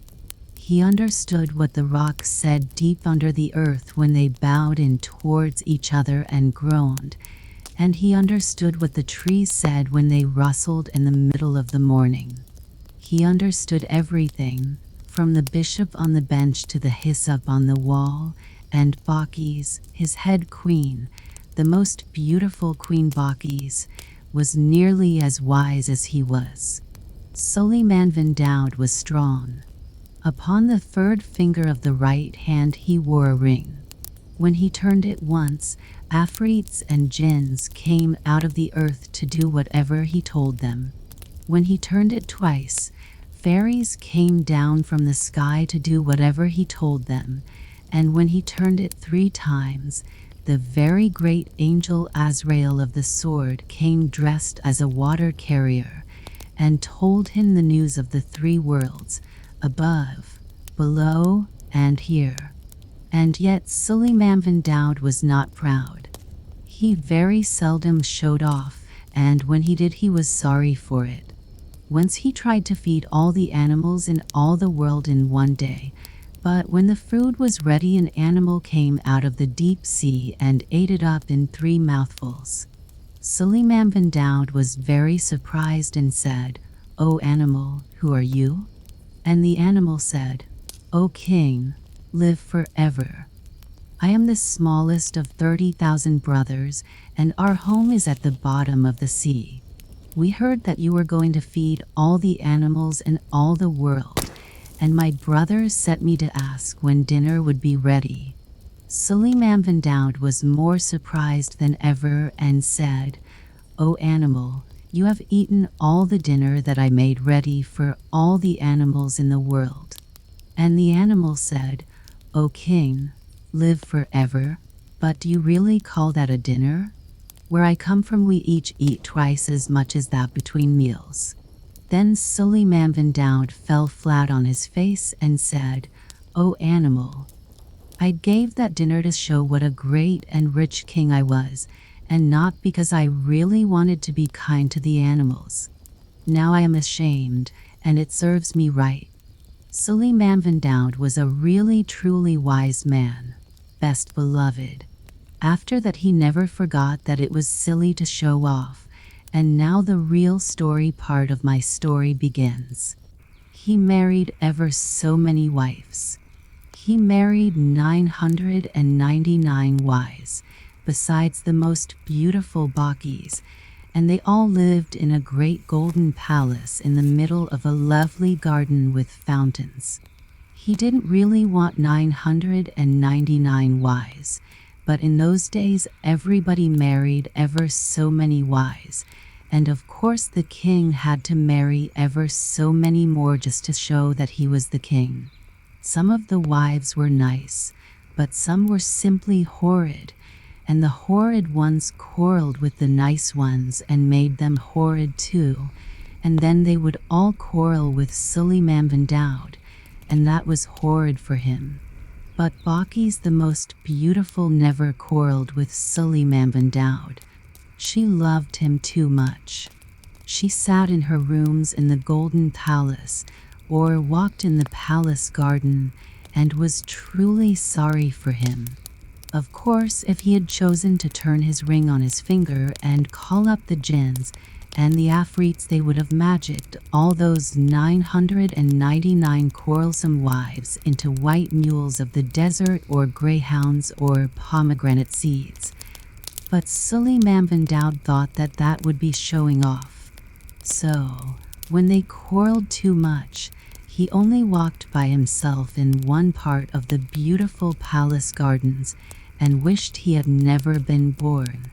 One day, when they had quarreled for 3 weeks, all 999 wives together, Suleiman van Daud went out for peace and quiet as usual, and among the orange trees he met Bakis the most beautiful, very sorrowful because Suleiman van Daud was so worried. And she said to him, "O my lord and light of my eyes, turn the ring upon your finger and show these queens of Egypt and Mesopotamia and Persia and China that you are the great and terrible king." But Suleiman van Daud shook his head and said, "O my lady and delight of my life, remember the animal that came out of the sea and made me ashamed before all the animals in all the world because I showed off. Now, if I showed off before these queens of Persia and Egypt and Abyssinia and China, merely because they worry me, I might be made even more ashamed than I have been." And Bakis the most beautiful said, "O my lord and treasure of my soul, what will you do?" And Suleiman van Daud said, "O my lady and content of my heart, I shall continue to endure my fate at the hands of these 999 queens who vex me with their continual quarreling." So he went on between the lilies and the loquats and the roses and the cannas and the heavy-scented ginger plants that grew in the garden, till he came to the great camphor tree that was called the camphor tree of Suleiman van Daud. But Bakis hid among the tall irises and the spotted bamboos and the red lilies behind the camphor tree, so as to be near her own true love, Suleiman van Daud. Presently 2 butterflies flew under the tree, quarreling. Suleiman van Daud heard one say to the other, "I wonder at your presumption in talking like this to me. Don't you know that if I stamped with my foot all Suleiman van Daud's palace and this garden here would immediately vanish in a clap of thunder?" Then Suleiman van Daud forgot his 999 bothersome wives and laughed till the camphor tree shook at the butterfly's boast. And he held out his finger and said, "Little man, come here." The butterfly was dreadfully frightened, but he managed to fly up to the hand of Suleiman van Daud and clung there, fanning himself. Suleiman van Daud bent his head and whispered very softly, "Little man, you know that all your stamping wouldn't bend one blade of grass. What made you tell that awful fib to your wife? For doubtless she is your wife." The butterfly looked at Suleiman van Daud and saw the most wise king's eye twinkle like stars on a frosty night, and he picked up his courage with both wings, and he put his head on one side and said, O king, live forever. She is my wife, and you know what wives are like. Suleiman bin Daud smiled in his beard and said, Yes, I know, little brother. One must keep them in order somehow, said the butterfly, and she has been quarreling with me all the morning. I said that to quiet her. And Suleiman bin Daud said, May it quiet her. Go back to your wife, little brother, and let me hear what you say. Back flew the butterfly to his wife, who was all of a twitter behind a leaf, and she said, He heard you. Suleiman bin Daud himself heard you. Heard me, said the butterfly. Of course he did. I meant him to hear me. And what did he say? Oh, what did he say? Well, said the butterfly, fanning himself most importantly, between you and me, my dear, of course I don't blame him, because his palace must have cost a great deal, and the oranges are just ripening.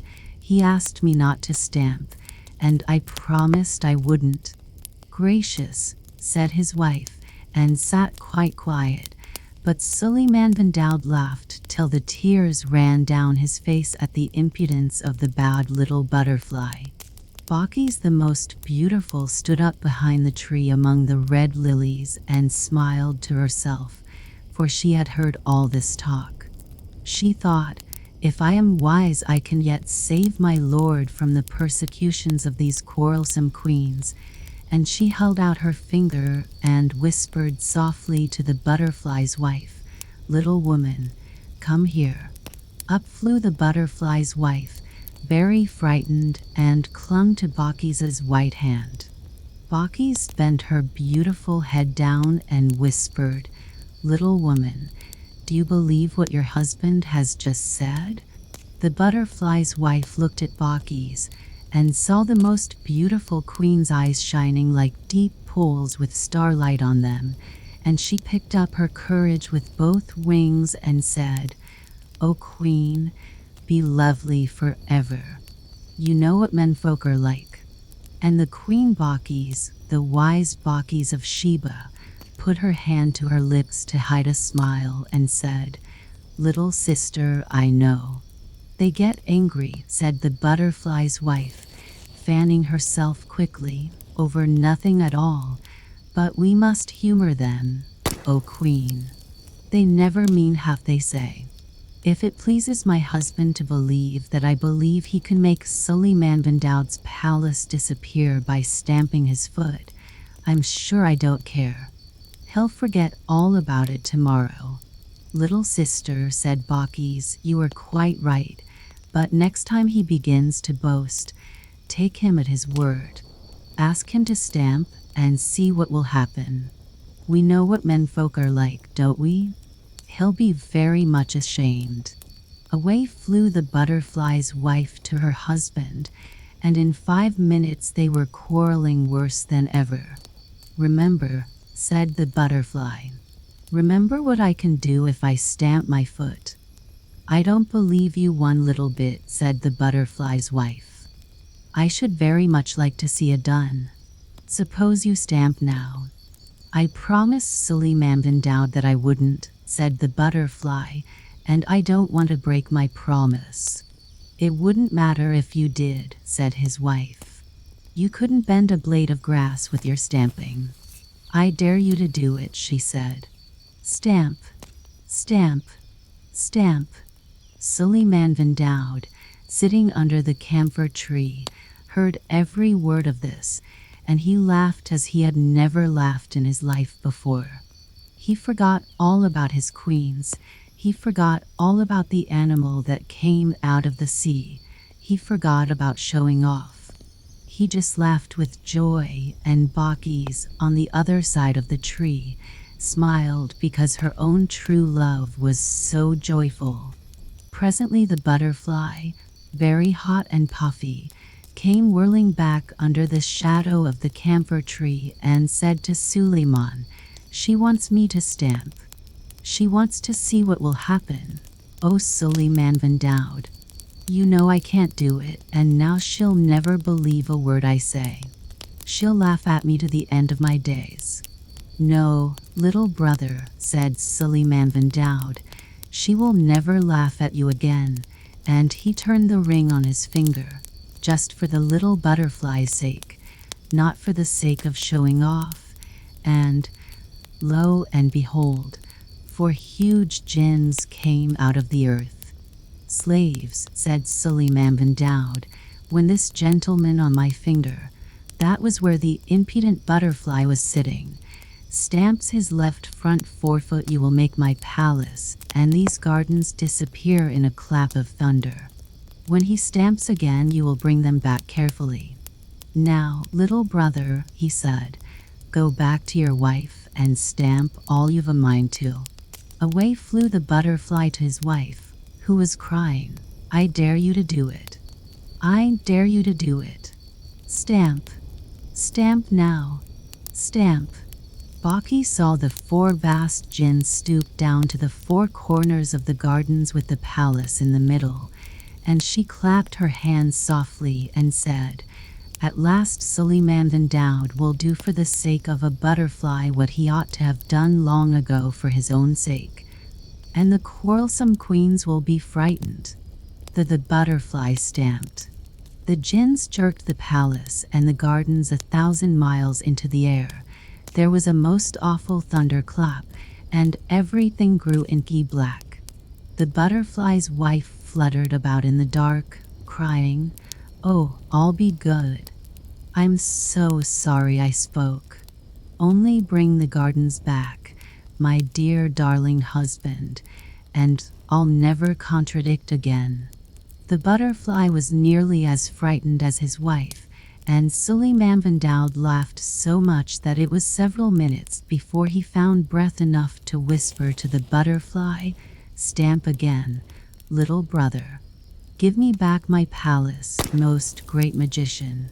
"Yes, give him back his palace," said the butterfly's wife, still flying about in the dark like a moth.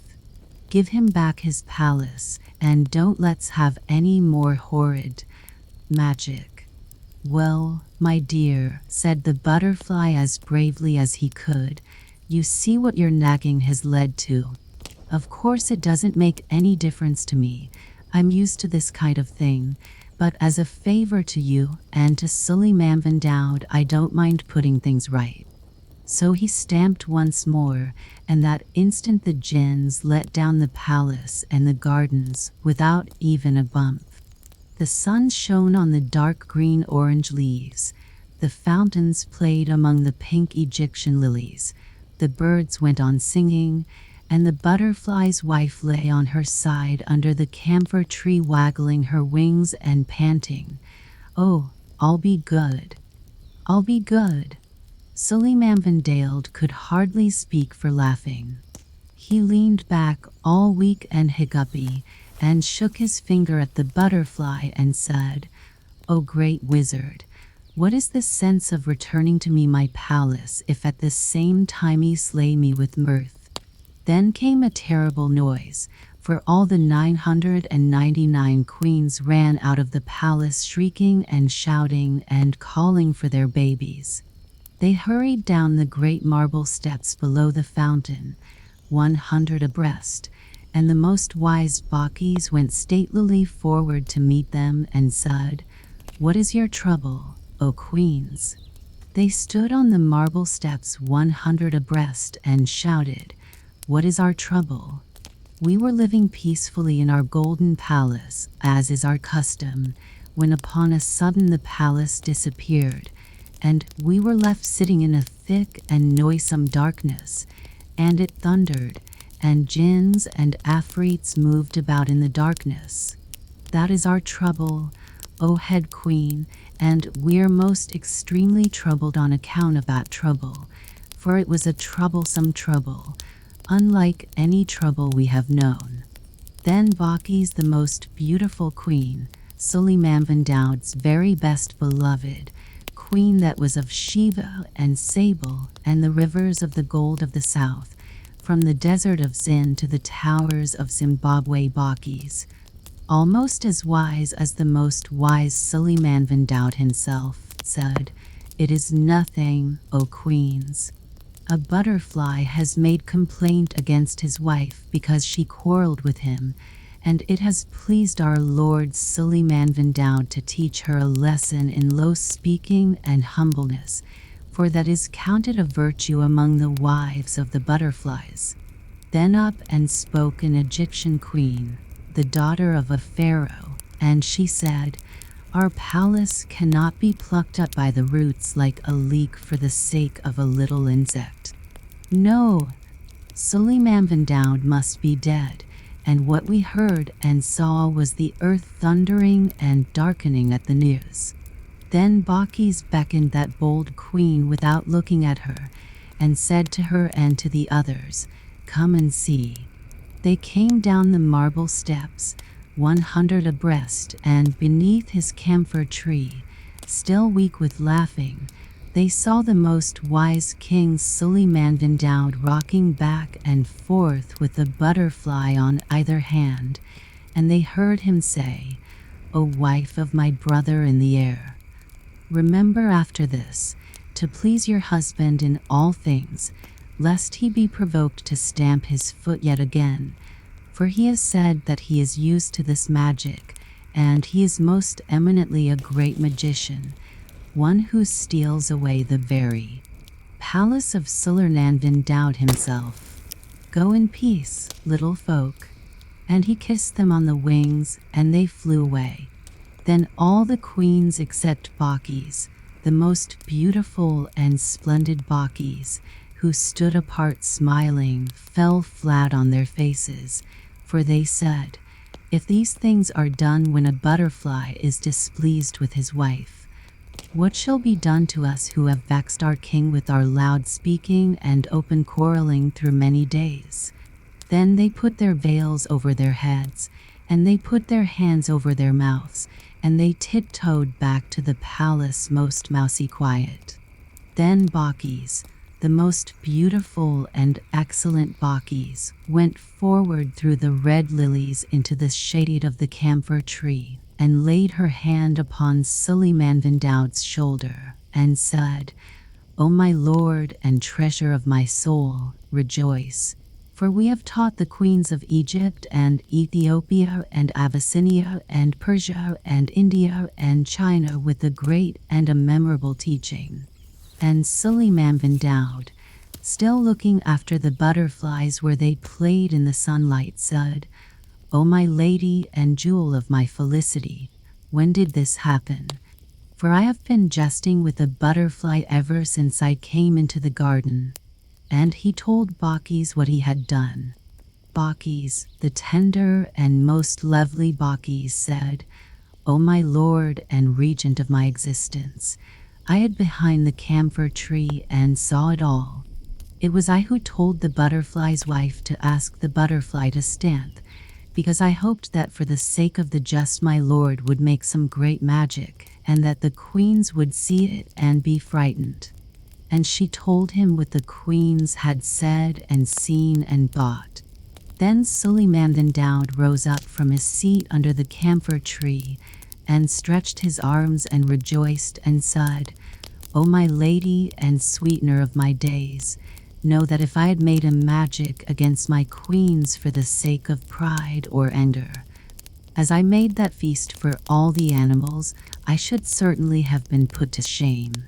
But by means of your wisdom, I made the magic for the sake of a jest and for the sake of a little butterfly, and, behold, it has also delivered me from the vexations of my vexatious wives. Tell me, therefore, O my lady and heart of my heart, how did you come to be so wise?" And Bacchis the queen, beautiful and tall, looked up into Suleiman Van Daud's eyes and put her head a little on one side, just like the butterfly, and said, "First, O my lord, because I loved you, and secondly, O my lord, because I know what women folk are." Then they went up to the palace and lived happily ever afterwards. But wasn't it clever of Bacchis? There was never a queen like Bacchis, from here to the wide world's end. But Bacchus talked to a butterfly, as you would talk to a friend. There was never a king like Solomon, not since the world began. But Solomon talked to a butterfly, as a man would talk to a man. She was Queen of Sabia, and he was Asia's lord. But they both of them talked to butterflies when they took their walks abroad.